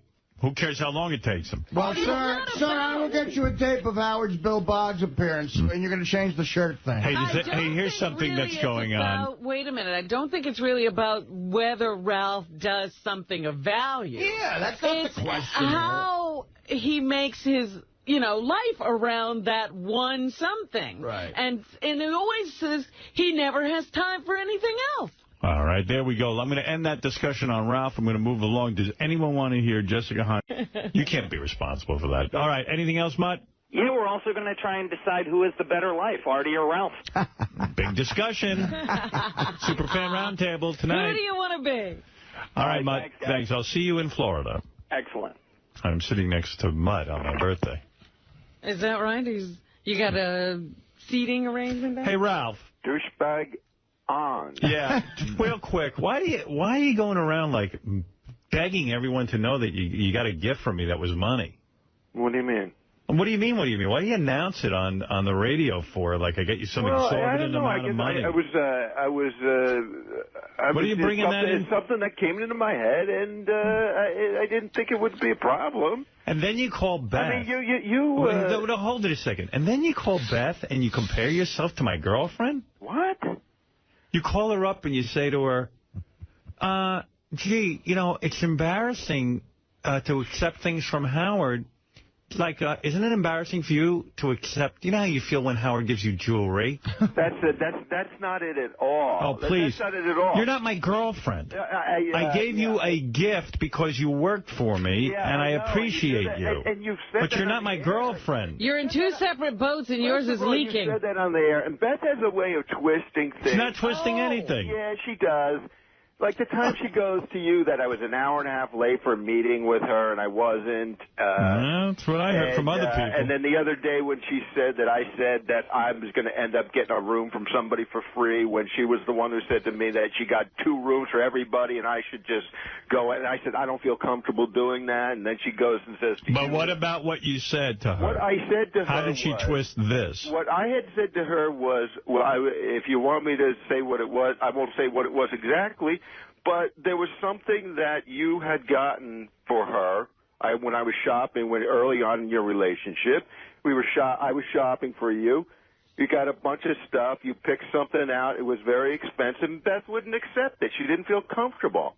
No, she didn't accept it because she didn't like it. She said, I'd rather trade it for something else because it's not my style and I don't want you spending a lot of money on something I'm not going to wear. You related to me that she was just not comfortable accepting she didn't like it. So expensive. No, not at all. And I was just saying I felt weird about it. I mean, like you two. You felt weird about me giving you a Christmas gift based on your work performance? Maybe he's not doing as much as you think. Give it back to me. Yeah, you know what? You're right. Maybe you should be embarrassed. I'm not that uncomfortable. No, but seriously. He calls my girlfriend, and he's got to discuss with her. You go, like, you know how you get ashamed, you're embarrassed? See, this is what you... You're not my girlfriend. That's all I want to say. This is what you... You're not my girlfriend. Great couple. You two sit there, and you're two little, like gossips, and that's no, we're not. You guys love each other. Just about you. Sit there and read your little 𝗦𝗫 magazines and your little In Touch and all those other little things, and you love it, and you love just whatever. That's sort of what I imagine it's like when you and Ralph are in the closet with your little Us magazines and your little gossip, Ralph. Right. Now go back to your job. Don't be busy telling everyone what I get you. Where are you? You there? Must have hung up on him. Ralph? I think you hurt her feelings. Might have hurt her feelings. Douchebag knocked off? Bubba? Ralph needs a good slap. Maybe one of my hillbillies down here can set him straight. He needs to go to Bubba Man Camp. What, are you ready for the wedding? Yeah, got a couple questions. Right. What? One, you guys don't, there's no agenda. You guys can do whatever the hell you want. We're just trying to be good hosts and offer you something. You know, if a couple people want to come over to the studio, they can. Dollhouse, fine. But the hell, I don't expect, or you guys do whatever you want. All right. Okay, because, like, everyone is confused. Yeah, we're coming down for the good weather, really. Yeah. And we're gonna Artie doesn't even want to go to the wedding. Can you switch the ceremony to the dollhouse? Yeah, Artie didn't want to go to the ceremony. I said, that's rude. Well, here's the deal with Artie and the ceremony. Right. I didn't know. I've had a lot of, you know, because for down here, this is kind of a big deal, you know, whatever. And I've had a lot of, you know, hot, at least a half a dozen hot single girls want to come to the ceremony portion. And so I'm thinking, you know, that would be like shooting fish out of a barrel for Artie. Why do they want to come to the ceremony? Well, because, you know, fishing, free drinks, you know, free food, band, you know, a lot of... No, it's just rude, Artie. You don't say you're not going to go to the ceremony. Show up for food. I've done it plenty of times. I've never heard of that. Well, I don't care if you come to the church portion or not, Artie, but you have to come to the ceremony. I got some whores there for you. I'll be around. Don't worry about it, buddy. I'm looking forward to seeing all this. But I'm just saying, should I stack the deck with some of these crickets, or would you just rather try to do it on your own accord? Well, what do you think? Well, I just wondered. Own accord hasn't been going too good. Hey, Ralph's pissed at you now. Oh, well, he's mad at you. So wait, hey, Ralph, go down with Bubba. What the f*** is your problem now, Bubba? I'm just saying, Ralph. Sometimes to come a little cunty, come across a little cunty. What's so cunty about? What am I saying that's cunty? Ralph, listen to me. I don't got time for this. But call my show so we can get into this, okay? All I know is there's an office pool on the over/under on your wedding. Well, you know what? I could give. At least I'm marrying a girl. You tell him, Bubba. At least I'm marrying a girl, whether it lasts a week or 10 years. It doesn't matter. What's the pool, Ralph? I heard a year. I heard 6 months. Over and under a year? In your defense, Bubba, I'm going with over a year. Abso-fucking-lutely. She's been with me for 3. I got a prenup. I don't give a fuck if it don't last 6. Oh. Who cares? What does the prenup say? Yeah, how much do you owe her if you get divorced? Well, why you guys get into this shit? Bubba doesn't have any money. I don't have no money. And wait, in the event of a divorce, in the event of a divorce, does Sirius not have to pay her anything? She gets what Sirius gives him. Hey, Bubba. Does she have money, Bubba? No. So what does the prenup say? Well, I mean, it just. Well, I got a house. And, I'm probably house rich and cash poor at this juncture. What's the house worth, you think? Oh, God, who cares? $2 million. I don't know. Nice. $2 million in Tampa. That's a palace. So you get to keep the house? Well, I brought the house into the marriage, so, yeah, I'll take it right out of it, too. So if you get married and divorced, you keep the house. Mm-hmm. Is she entitled to a cash payment? Yeah, a little bit. How much? It's based on it has a graduated yearly deal. Oh, what does she get for a year? Yeah, if I have to Bubba the Love Sponge for a year, what do I get? Come on, Robin. Come on. You're killing me, baby. Come on now. If I do good for a year, what do I get? Does she get anything if it's under a year? Listen, guys, that's not right. I can't get into it. Come on, man. You guys are some piranhas. You guys just can't. Come on, Bubba. Don't be cunty. You guys are just some... See, look at Ralph. You're in 5 minutes ago. Now you're back on their team, and it's all against me. The winds of change. I'm not wishing them anything bad as a couple, but no, Bubba, I think they're a lovely couple. But Bubba took the under on the pool. I do have a very influential friend in Tampa who has a prenup, and he just got married, and she's very beautiful, and he's very well off. He's a good guy, and the magic date of them being together for a year is coming up here, and I just saw him, and she gets nothing if they've been married for less than a year. And he said, I love my wife a lot, but I am telling you that I am looking at that magic year number, kind of thinking about, I can get out now. Absolutely. Yeah, you evaluate it like 11 months. And it's a business proposition. But, she's a good woman, and this business is hard, hell, you guys are, well, Ralph's not, but most of you guys in the room are in it, and and to understand what we do and stuff, she put up with it, and she said, now that's what this is going to open up a whole nother discussion, but she said, I've never done this, but, if I had a really hot little freak in the studio, that I could bring him back to the house. Yeah, that's true. Yeah, but they always change after the marriage, Then all of a sudden it's like, oh, I don't want to do that. Right. Yeah, see a year down the road if she's telling people to come home with you. Right. Do you ever worry that, this won't be as good, that, she's just not going to put out as much and be as free and open like she did it just to get to marry and stuff? I worry about that a little bit, but as Ralph-ish as I'm going to sound right now, I'm the one telling her no more than she's always asking for it, and after we screw one time, she always wants to go again, and I usually can't because I'm tired. Right. So at this juncture, maybe she's just trying to lull me into a false, rubbing my belly like an alligator, trying to get me to flip over. I don't know, but at this point, it doesn't have a problem. And she's a freak. She really is, honestly. Here's the thing I'm wondering. And the only way to find it out, really, Bubba, is to marry her, right? Right. I was writing Bubba's check last night, So, Howard, you don't got to do that. Well, yeah, you do. So I'm sitting there and I'm like... I hope it's as big as Ralph. Yeah, just don't announce it on the air. No, I just said, just a nice gift, And then I said to Beth, I said, I wonder if, like Bubba's fiance has great tits and loves, showing them and very proud of these tits. And I said, I wonder if her wedding dresses show a lot of titty. I love that's what you're thinking of when you write this back. And Beth goes, and Beth says... an extra zero 0 by the titties will give you an extra 0. Beth goes, you don't think she's going to show a lot of titty, do you? During the wedding. And I said, I think she will show a lot of titty at the wedding. Bubba, what is the answer to that? What's the dress look like? Have you seen the dress? Yeah, you know, as much as I'm not supposed to. I'm a control freak. I paid for them. I want to look at it. You probably get topless dress. Right, yeah, there's no there's the big holes cut out in the chest. See-through. Could you imagine the balls guys like me and Bubba must have to go up to a hot chick and go, listen, I'm worried this is going to be bad. I'm worried that you're just not going to be able to keep up with us. You know, because we look like Tom Cruise and Mel Gibson respectfully and hot. I mean, but that's the classic example of a guy. We're like, hey, man, like, even, like, out of shape, and you have a hot broad, you go, listen, I'm worried I'm going to be tired of you. Have you seen the wedding dress? Is it a like, titty dress? Low cut? It's not really low. Well, it's kind of like a tweener. It's kind of low cut. You can see some top boob. Top of the cleave? Because Beth was showing me the dress she's wearing. She had 2 dresses. I said, bring them both. And then she goes, you think there's too much titty? I go, well, Bubba's wife is going to be topless. Practically. No, Howard, who do you think's got bigger breasts? I think yours does. You think so? Yeah.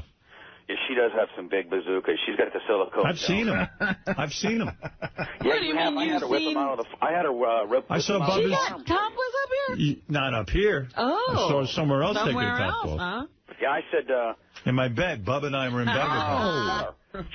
Show my boss how to certain fucking titty. Shut up, titty. Here's the deal. Didn't she fall in love with you, Bubba, when you were big fat Bubba, too? Well, I was... by the way, I know exactly what my weight is. I just weighed in 5 minutes ago, so I could tell you if you'd like to know. What is your weight? I weighed 271.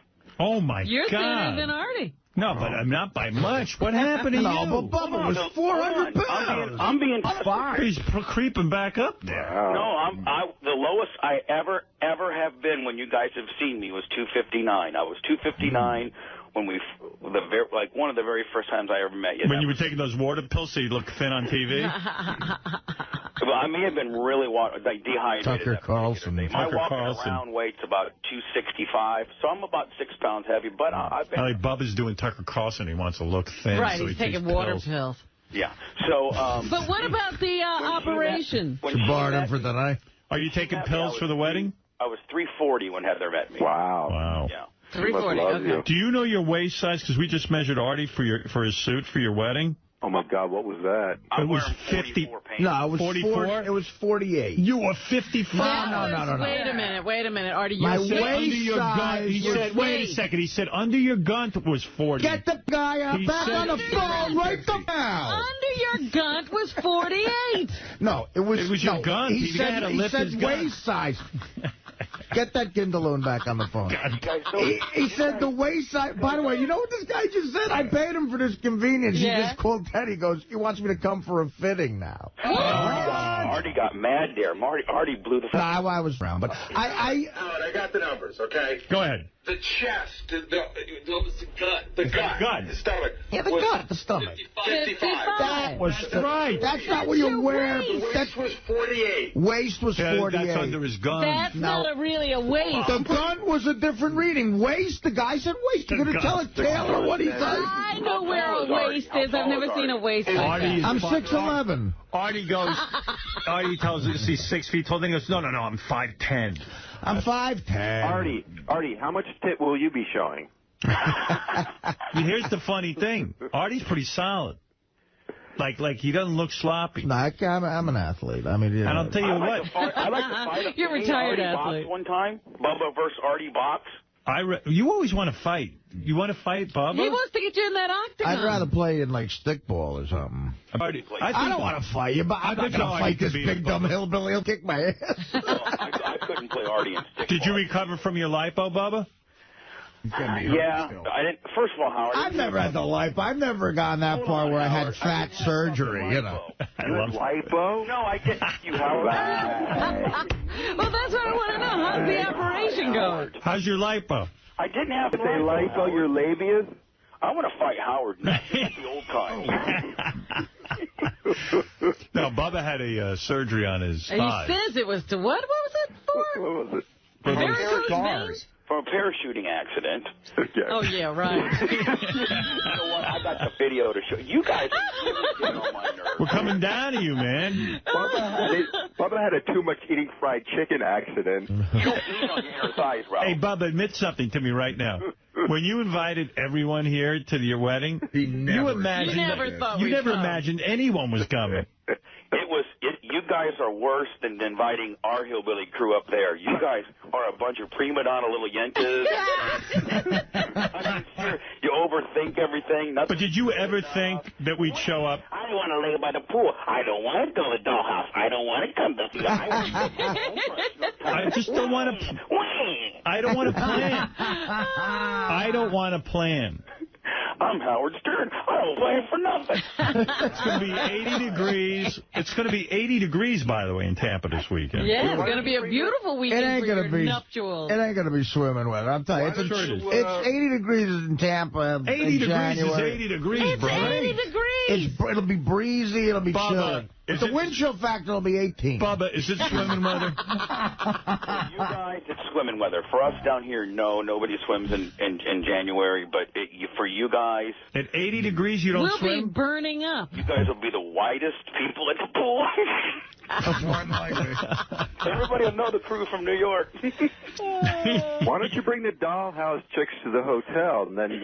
Well, there is this one girl who emailed me. I'm not going to mention her name, and she's kind of she's pretty hot. She's actually real hot, and she was a big Artie fan. She's like, I'd like to go to the dollhouse Friday night if you're going to be there. I could care less about anybody else, but is Artie going to be there? And I'm like, I think so. And she's like, I'd like to, Artie. Is that her last name, Belinda Artie? No, her name really is, well, I'm not going to mention it. Don't mention any names. Yeah, because nobody wants to be known for Yeah. There's a lot of girls that want to know that they want their name out there. I did get confirmation, Howard, that Brooke Hogan's going to be at the wedding. Oh. That's who I'll be. Oh, be careful. You know, Hulk wants me to have his daughter. Well, he said you could marry her. Yeah.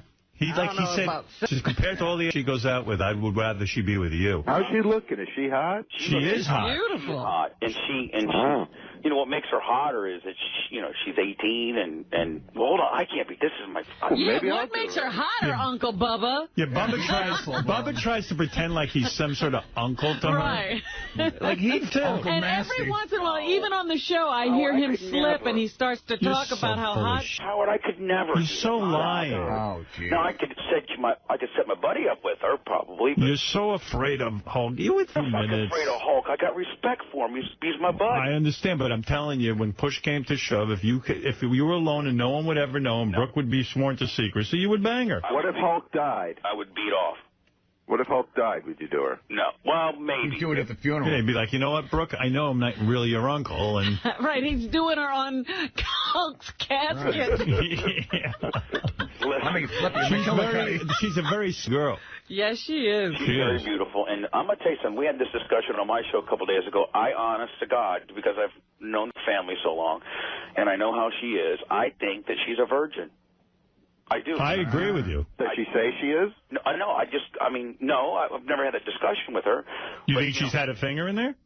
I'm not going to go there. I think that she's a virgin. I'm not going to go there. Look at this guy. I'm not.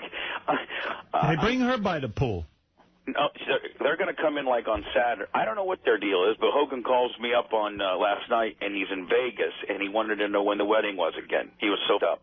I watch that Hogan show all the time, the TV show. Yeah, you love that. Yeah. See the one on this past Sunday? He was wearing a Ned shirt the entire episode. Yeah, I didn't see it yet. I have it on tape. Ned's all excited. Ned wants to get screwed by Hogan. Why would you speculate on her virginity, but not if there's been a finger there? Well, I mean, you're thinking about her in this way. I'll catch heat if I talk about that. That's disrespectful talking about your best. It's just disrespectful. Right, it's not right. You got me locked up, Howard. All right, I hear you. Well, Artie, You want me to sprinkle in some crickets at the reception? Well, why would I say no to that? Well, I mean, it's up in the air whether you're even going. I'll speak for Artie. Yes, he does. I'm busting your chops. As long as there's women, Artie will show up. No, but wait a minute. I'm busting your chops. I'm going to everything. I'm going to come to Tampa and not go to this shit. I'm coming everywhere. Are we going fishing? Like whores to the reception? No, Ralph, I'm not. I'm just, I got a couple extra seats, and I figured, 2 or 3 or 4. Not that you would care, but 2 or 3 or 4 hot chicks. And you're saying these chicks Artie doesn't have to pay? No, Artie, for these whores. I'll have cash anyway. Paying. Artie doesn't have to pay. None of these girls. What's a girl cost in Tampa? Will Artie get a bill when he checks out on Sunday? No, these are... We know Ralph won't. And even if he does, he ain't paying it. He'll take the money off the table. Artie, you still want to go fishing? What do you mean fishing? I thought we were going on a boat. I never said fishing. You said a boat. You would get on a boat. Ride. I don't want to go fishing. Boat ride. 36-foot fountain with 3. You go out on a boat and you have a sandwich and, bring the hookers on a boat. They really don't have to. No one can see me. About 4 miles and you tell them you have engine problems and they got a sucker swim. That's right. Absolutely. Hey, Bubba, can you drive the boat up to the hotel and just pick us up? Yeah, I can. Let me tell you something. From your guys' where you're staying, I live 4 minutes from there. You're kidding. Oh, cool. No, I could take my moped down. I got a couple mopeds. I could take the moped down to the resort. Does your girlfriend, is she going to do like a costume change? Like, is she going to do the wedding dress thing and then change it to Has a cocktail dress or something? A cocktail dress? We're hillbillies. We don't even know about that shit. Is she going to come by the pool Saturday in her... Yeah, bring her by Friday. I got some naked pictures of Heather if you want to see her. No, I want to see that. We want to see her naked for real. Yeah. No, she's got it. Saturday's her big... She's got to do it. Friday. She's going to the dollhouse Friday. No, but bring her by the pool so we can see her in a bathing suit. Listen, when you guys are sitting... Well, you're on the air, Bubba. Just send over Heather. You do your show and send Heather over to the pool. While you're sitting there waiting for Howard to show up on Friday, we'll be at the pool. Hey, I'm not Howard Ralph. You are. Can I get some Fred or Robin support? Somebody a voice of reason in there. I'd like a naked. Just teasing you. A naked slideshow of her at the reception. Let me tell you something. If you saw Heather naked, she's got the most cleanest shaved puss and the nicest tits. You would just go crazy, I'm telling you. No, you do love her. That's great. No, that's it. You better show him. He doesn't believe you. Shut up, Ralph, like you care. I don't believe she has the nicest puss. I want to see it. Liar. By the way, these are Bubba's vows. He's going to stand up and go, she has the nicest tits and puss. Here's the deal. This chick's hot. I'm fat. She likes me. She got a nice set of tits, and she signed a prenup. I do. No problem. Are you doing the whole your own vows thing? Well, we wrote some bullet points down for the preacher, and he's going to kind of, lead you through them? Do you think, Bubba, everybody's going to burst out laughing when they ask, does anybody see why these two should not be married? That part's not. Do you think I'm going to put that part at my wedding with you motherfuckers? Will you say man and wife or husband and wife? I don't know. No. I know that I got a couple of outlaw bikers and Gene Lasker that are going to be there for anybody like Sal and Richard that want to get crazy and get slapped in the back of the head. Seriously. Lasker is sitting right behind Sal and Richard. Good. Keep them in mind. Lasker's got an LED belt buckle, supposedly. What will Lasker do to Sal and Richard if they take out their penis at the ceremony? See, here's the deal. You can take out... I expect that towards the latter part of the evening once Heather's parents have left. They're a little conservative. Right. So I expect that, but if it happens too early, like if it would happen at 9... Oh, there's a time. It's okay. Lasker will beat the shit out of him. Well, it's going to be fun. We're going to see you there. We'll see you there today. We'll see you there. Yeah, if you guys want to do something no, I can't even offer my hospital because you guys take that as a agenda. So you know what? If you need me, call me. All right. Bye, guys. Bye, Bubba. Bye-bye. Good luck. All right, Ralph. Bye. We should do news, Ralph. Defend Sal. I think he hates everybody. No, just you. Hey-o. Now, how you doing today, Ralph? You took a little beating yesterday and today with Artie and Howard and your big check announcement. Yeah, I don't know. Shit happens. What are you going to do? But what about that conversation that Howard said you had with Beth? I mean, listening back, you didn't find that creepy at all? Listening back to what? Today, this morning. I don't know if you heard it or not. But Howard brought up the fact that you had talked with Beth about how you felt that you weren't sure whether you should open the gift, and you were comparing it to something. No. I explained it on the air. I mean, and Howard's not comfortable with me talking about it, so I'm not going to talk about it. What about the amount of the check? How much is it? Yeah. How many zeros? $400? No, seriously, ballpark it. Just ballpark. Like, no. I would never say. I just thought it was a nice thing he did, and I don't see what's wrong with saying he did a nice thing. And the show's about honesty, and I sort of was getting defensive that everybody called me, and I said, well, hey. I'm not going to call you until you tell me how much that check's worth. What are we going to say, really, Ralph? $600,000. I can buy a small car. Ralph, I don't want the amount. Kidding.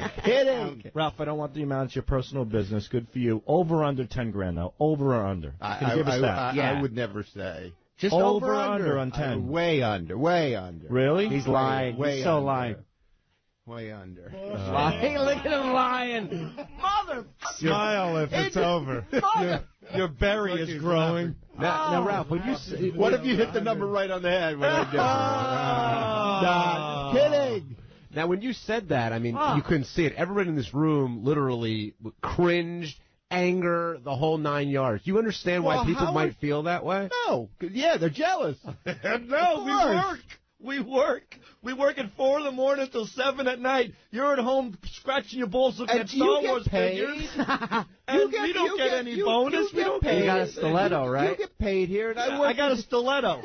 You work here. You get paid here. I work for Howard personally, too. I do other things that, So you got a bonus for your personal work. What did we get? What personal work do you do for him? We do all his work. I mean, we do his public work, which is everything. You do the work for him on the air. It's a different situation. Yeah, but it's a lot of favors we do for each other. These guys tie a rubber band around their cocks. Where's their check? Good point. You're lucky to have a job, you freak. I'd rather not get a bonus and be me than get 10 grand and be Ralph. Oh, yes, you would. All right, we're going to leave this happy place. I want to thank Shuli for coming by. JD, good luck at the AVN. Yeah. Thank you. I expect a full report. Richard and Sal and Ralph, have a good time down in Tampa. Enjoy the wedding. I'm dancing with Ralph. Teddy, thank you. Kevin, thank you. Steve, thank you on the phones. And most of today. Control my. Fuck. All right. One thing that came up, it sort of started on the wrap-up show, and it moved it way over on Howard's show. And this was like, who has the better life, Artie or Ralph? And they looked at it a bunch of angles, like, who would you rather be, or who wouldn't you want to be, or whose life was more normal? But this whole sort of debate came up back and forth about whose life was more up, or who had the more charmed life. So I want to go to the fans. I want to hear what you guys have to say. And I want to hear from you at home, because everybody has something to say about Artie and Ralph. I mean, everyone has something to say about one of these two. So call us, 888-STERN-101. What, King? There's no doubt about it whatsoever. You could even ask Artie. Ralph has the best life because he's Howard's brother. Yeah, Howard's brother. So that's the best life, being Howard's boy? Ralph has a better life than Beth. Why? Because you don't have to. They're both. No, seriously. All jokes aside, he really loves. Yeah, but having the better life, does that mean you'd want to be him? Yeah. No, I don't want to be Ralph. You'd rather be Artie. No, I don't want. They're both white. They're both white. That's what I was going for. There we go. He'd rather be Lester Green. I want to be black. I want to be a black. I want to be a black Beetlejuice. What's his name? Pinhead. King, what have you I ever want to be a done black with the round table?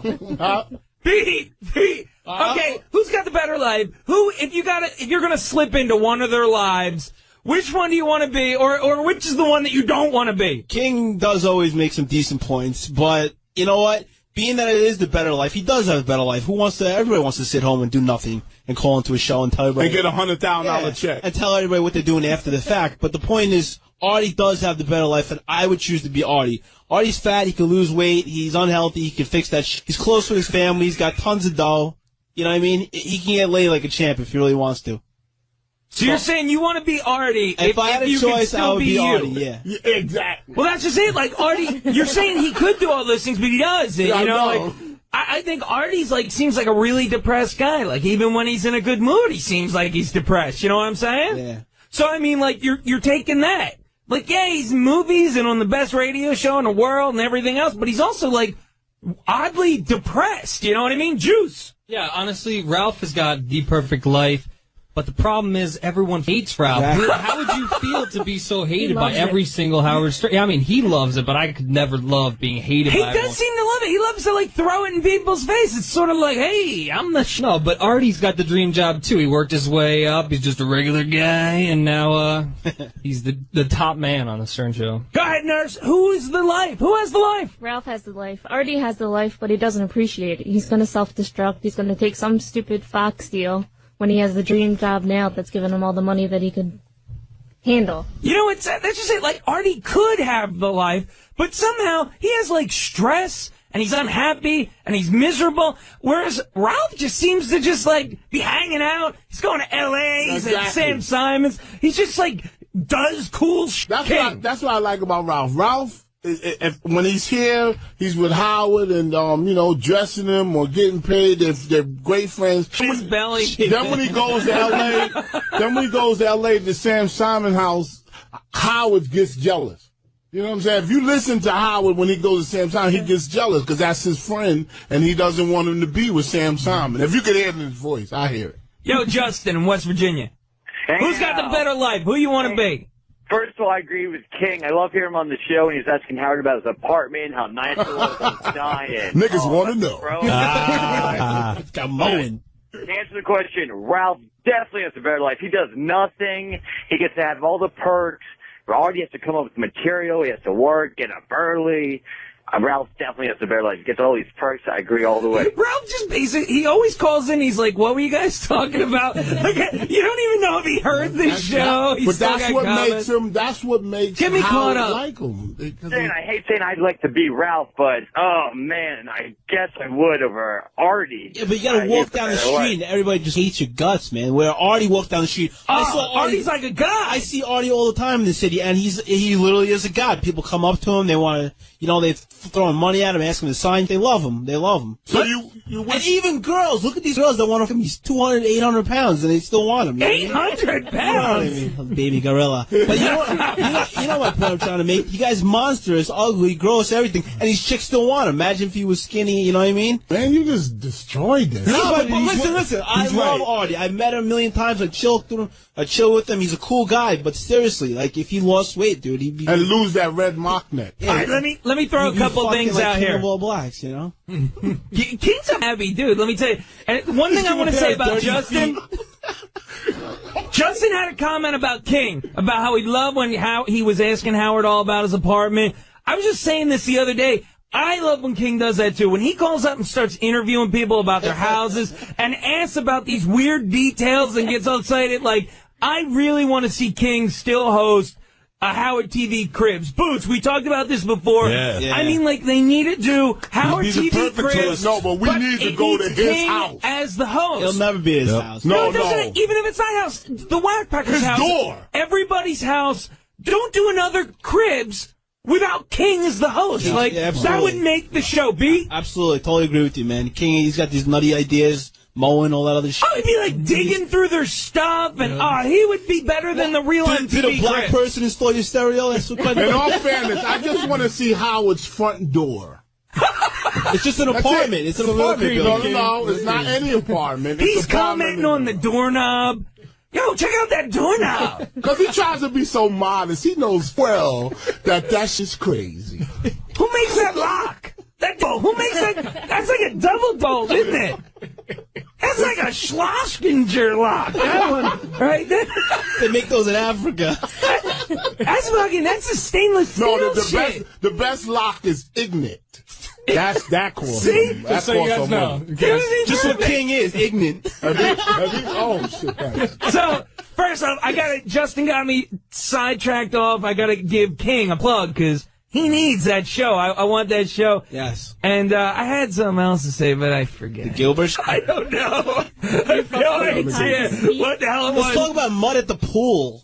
Oh, you know what? I wanted to mention that Artie's going to be on Conan tonight. It's 12:30 at Atlanta tonight. We were talking about Artie, so I wanted to throw Artie a plug. You got to see the man. He's sticking around. He gave up the private jet so he could do Conan, plug in the Beer League DVD, and then he'll be flying down to the beach.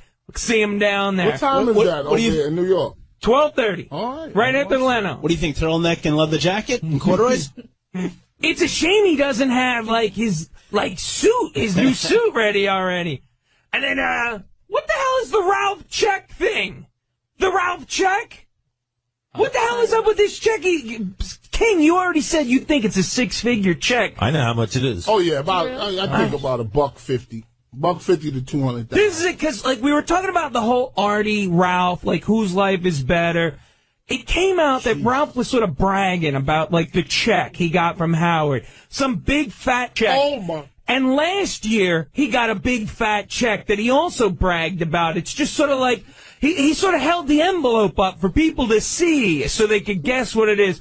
I mean, is this guy making, like, a whole salary and one little bonus check, Boots? I happen to know, and I'm allowed to speak about this. He got $50,000. Jesus Christ. 50 grand, you think? 50 grand. Where do you come up with this number from? I got it from Ralph himself. Really? $50,000.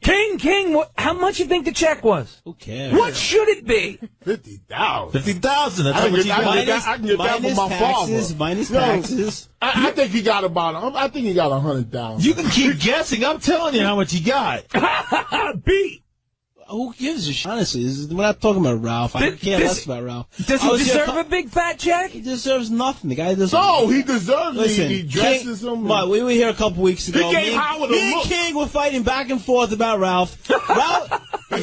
King loves Ralph for some reason. I don't know why. No, I don't love him, but he gave Howard a look. You always stick up for him, dude. Don't say you don't like him. Because he gave him a look. Every time you stick up for the guy. Ralph gave Howard a look. Maybe he takes you out shopping with him, but I don't know Howard why. even acknowledged that yesterday. He even said how his hair changed once he met Ralph. Yeah, and then Artie They threw look in there, alike. too. They tried to do their hair alike. You can not like somebody, but still acknowledge what they did good. All right.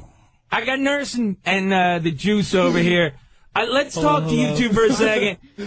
This whole check thing, first off, is it a total douche move to, like, rub the check in people's faces? I mean, like, what is that about? Exactly. And how much do you think this check was, Nurse? I would have guessed $100,000 until Joey said it. Somewhere around Robin's car, whatever the bonus was. Yeah, I'm saying it was a 6-figure check. I think it was a big, fat 6-figure check. How much I agree with you, Mark. Juice! See, I was lowballing. I was going 25, but I don't even think he deserves that, though. I mean, think of how much money he's making for this that he does. They should not pay him at all. He gets no money? No money. I would give him once a absolutely week, nothing. I would make him pay me. The outfits that he gets for Howard, that doesn't do it? No. Have you seen what he wears? He wears Adidas T-shirts with a Puma he looks jacket. like King of all. Yeah, but the way it falls It on looks horrendous. Ralph dresses good, man. Brandon, San Diego, you're on a round table. He's a pimp. What's up, guys? Yo, kid, we are talking about Artie. We're talking about Ralph. Who has the better life? Who would you rather be? Who don't you want to be? Artie, I'll be Artie hands down, because number one, Artie's got talent where it counts, Yes. Ralph is gay. Every gay guy can pick out clothes. I'm not gay. Artie's talented, man. I love that he, hands down, I got to be Artie because Ralph's gay. That's great. Ralph is not gay. I don't want to be the gay. Ralph is not gay. Stop it. Look, man, I got a whole nother thing I want to talk about. Eric lied to me, Dominic. You have never misled me. You will help me make decisions to go on and make the right decisions. And I got to tell you, man, you never lied to me. You never told me this. Honest to God, you were great for me, and you helped me recover for this. This is now part of my recovery. Okay. Still 15 years later. I don't know how this is going to come out. I don't know. Well, if Amy calls me, I'll give her a free divorce. And when Mary Jo called me, and forget why, you know who paid for it, and that was my... Right. And it was a lot of money. But all I'm saying is, listen, you got to do what you got to do. Right. But I think Artie, who I truly love, is just trying to say to you, you know, is it going to hurt the kids? And maybe that's a test you're going to give. Yeah, I think it's incredible. Dominic, they're not 8 years old. Well, I'm not saying I'm right or wrong. Well, it doesn't matter if a kid is 8 years old. If a kid, Are you telling me that at some point or another you don't make listen, there's a billion women on the planet. We're talking about there may or may not be We're talking about reasons. specifically the woman who shot their mother. Listen, you want to know one other thing people are forgetting, Sorry. that she was underage when he was having sex with her, so there was another act of victimization going on. Nobody wants to listen to me. You guys are doing a great fucking Listen, the thing is, you know, I never met Joey's daughter. Joey's going to fuck Amy Fisher. I hear it in his voice. He does not care. He's hell-bent on doing this. But after I met his son... I'm hearing that now they're going to just put the two of them in a house and see what happens. Right. That's crazy. Am I right, David, or not? You are brilliant. You're the only one that makes sense on this show. Because to me, you understand this show. Oh, you're nuts, David. I'm going to get on Artie's side in a minute. Yeah, well, I mean, listen. I mean, people make money off snuff films, too. Really? I don't know why I'm so smart, but I'm telling you. But I Joey, can't see. I mean, it's one thing to have them have a meeting. It's another thing to have them dancing around town. Hold it. Going to Vegas. Joey, it's a done deal, isn't it? Pretty much. You're underestimating Amy. Amy has 2 kids. Hold it, Dominic. I didn't get an answer. I didn't get an answer. She's a great mother. I don't think she'll do Joey, anything to harm her kids. Joey. If you two can put a show on. I got to have a word in here. Joey. I agree with Dominic. I really do. Joey, you're going to have sex. You've always been the voice of reason. Wait. And God bless you, and I love you. So what do you agree with? He's saying not to have sex with this girl. Well, that's not the issue. That's not I the issue. discussed that on the phone today before they even meet, whether or not they're going to have sex. So Amy's children have to see a headline like that. So what's the issue? You could sell this as a reality show. You want to see them in a house? Wait. What's the issue? I don't even know. Howard's the only one that brought it up. I've never brought it up. No, what is the issue? If you can believe this or not, honestly, from my heart, I owe Amy a huge apology. This is not about sex.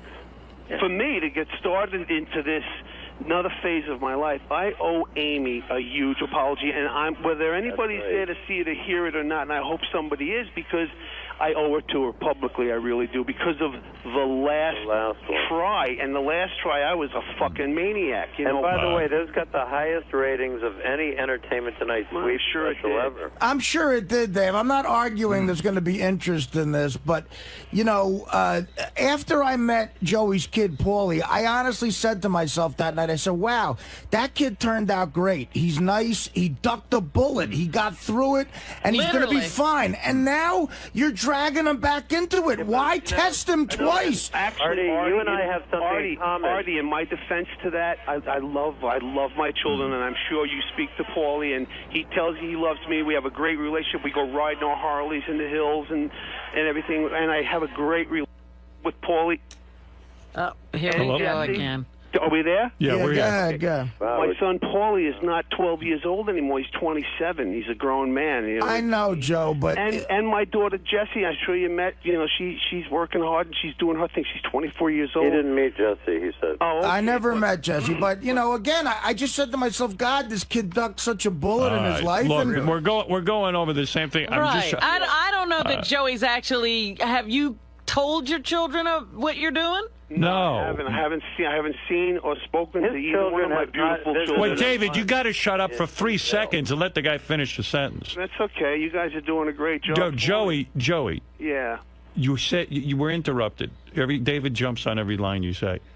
What did you say? You haven't seen your kids how long? I haven't seen Paul or Jessie since I went into the county, and that was January. I haven't seen them.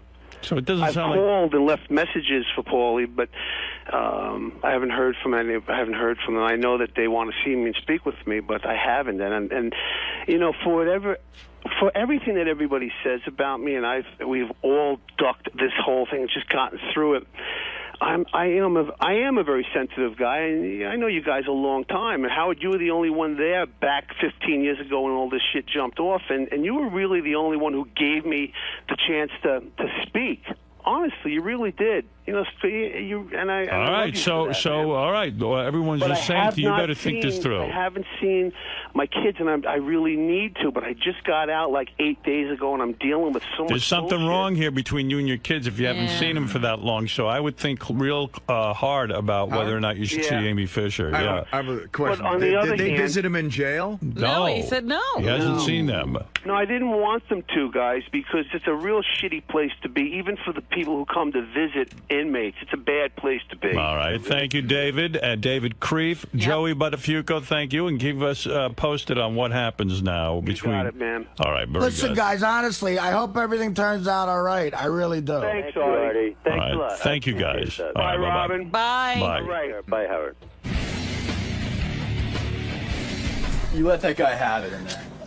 Yeah, I have no more energy. I don't know. Just something about it struck me the wrong way. And I did meet Joey's kid, and I felt bad. I don't know. I feel bad for the kid. And now it's just, I mean, this is how anybody could disagree with what we were saying in there is beyond me. Well, you were dead on, and you've been in show business a long time. Does he remind you of a lot of the creeps you've met? I don't know, man. I'll tell you, I've met some creeps, but that takes it to another level, man. That's creepiness at level red. I don't know. And the fact that he tried to feign that he cared and that he cares about people in love. I don't know, man. It's a fucked up world. I'm glad I'm not that healthy. I'll be leaving soon. Okay, you guys can deal with David Kreef. You know what's really fucked up? It's like everybody has a second chance. Everybody should get a second chance, except me. I'm not allowed to have a second chance in my life, I guess. You know, Mary Jo, God bless her, she's got a new guy in her life, and she's happy, and that's good. You know, my children even got a second chance in life because they were very young when all this happened to their mom, and it's, you know, they got a second chance to move on. And like Ivanka always told me, that's why I fell in love with Ivanka. I said, because she always told me, when is it my turn? Don't you get another chance? It's like, I think I just got my second chance with Ivanka, and I really believe that. I really believe that now she's gone, so.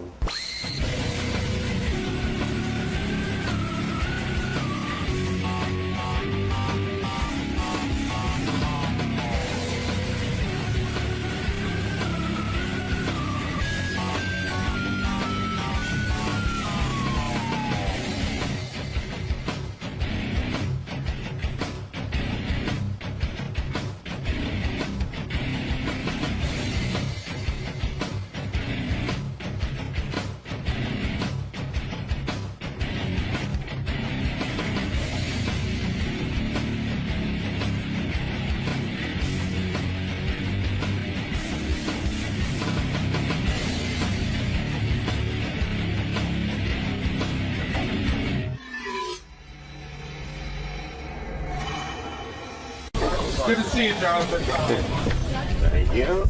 Yeah. What's up, Mr. Kim? That's good to see you, man. What's in the back? How are you? Good to see you. Everything good? This is my computer. I don't know what kind of undesirables you guys are going to have in that room, so it's going to be fun.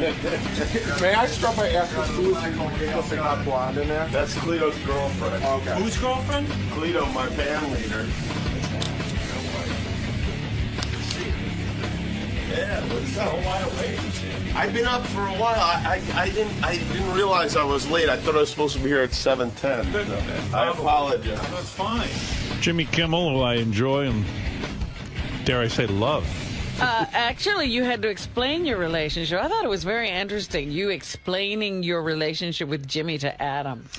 I was upset when Jimmy left my house. Jimmy came over for a week in the summer, and when he left, I was actually upset. I was shocked. You were sorry to see him go. Yeah, I was like, wow, I feel an emptiness. Well, when Adam was here, he explained to Adam, he said, you know, I don't know what happened. I thought you would be my friend, but I like Jimmy better. Yeah, I always thought, like, Adam, like, when I first met you two guys, like, I didn't really know anything about you guys. And then I thought, well, maybe Adam's the more talented one. He is, actually. He's just not particularly considerate. You'll never hear from him. I mean, Adam lives an 18th of a mile from my house. I barely ever see him. Really? Is that right? Rarely hear from him. Oh, yeah. He'll buy houses and not tell me. It's weird, like, and then, like, I started to get to know you. and then I started liking you better.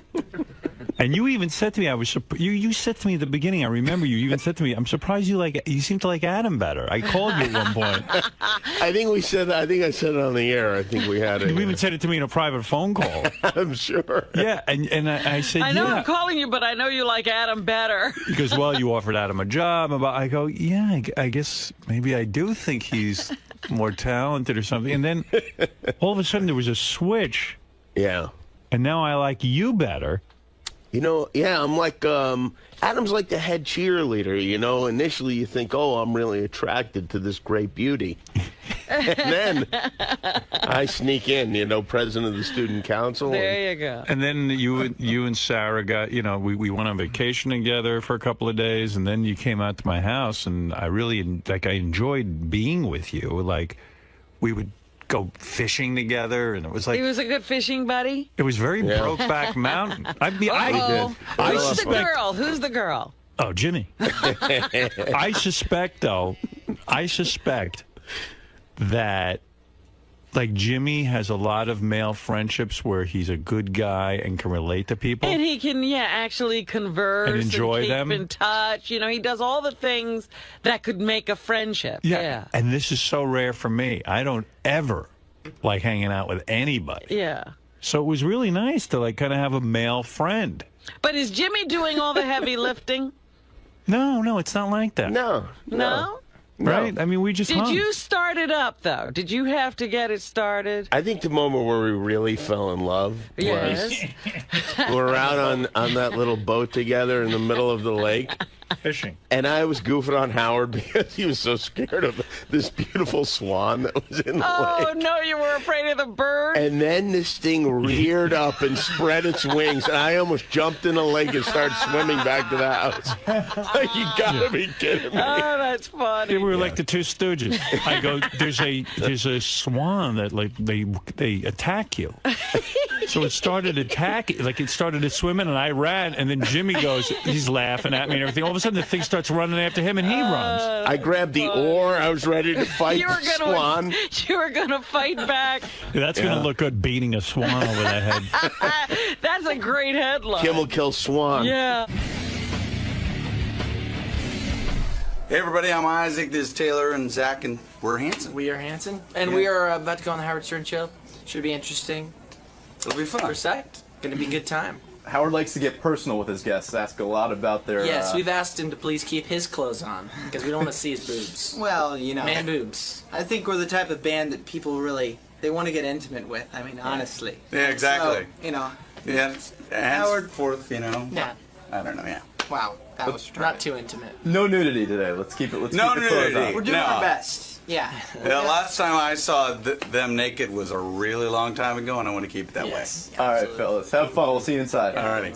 Jimmy Kimmel is with us. Jimmy Live, weeknights at 12:05 on ABC. I'm happy to have as my guest Hanson. Hey, thanks for having us. All grown up. Yes. Yeah, what happened? You didn't come on when you were young. Yeah, we're trying to get you guys in there. I think it might have been dangerous for us to come on. I think your parents maybe stepped in. Maybe they thought better of it.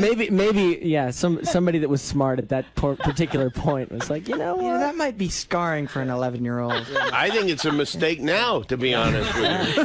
It could be. I still think you're too young. Come back in 10 years, then you'll be ready. Yeah, we're psyched to be here. Boys, what's it like? How did you get discovered? Was your mom pushing you into this whole thing? You know what? We just were completely, overzealous, I think. Yeah, well, I think we kind of had the antithesis of stage parents. It was kind of like we were dragging them to the gigs, not the other way around. Well, but, I mean, clearly we had a lot of help. I mean, I was 6 when we started singing. We played our first gig when I was 6. I was always so angry with you guys. You were young, and you were like, you were probably getting laid more than I was. They weren't. And I equate everything in my world with who's getting laid and who isn't. Sure, right. And, I mean, okay, you were 6. Maybe you weren't getting laid. Maybe you were getting jobs. I don't know what you were getting. Who started them with instruments? I mean, who told you to pick up a guitar? I think it was Isaac. You wanted to play guitar because he loved Chuck Berry. So he was like, I want to play guitar. And obsessed with Johnny B. Good. And the first stuff I heard was like 1958 stuff like, Chuck Berry, Little Richard, Eddie Cochran. And then you got the other guys into it? You said, well, you play this and you play that? Well, actually, the greatest story about it is the fact that we started writing songs when we were just singing. Nobody, we had Who wrote guitar Bob? and keyboard. The three of us. We wrote it when I was 8. Around? Yeah, I was 8. Just screwing around and you wrote that. Boy, wrote that's a good. hit song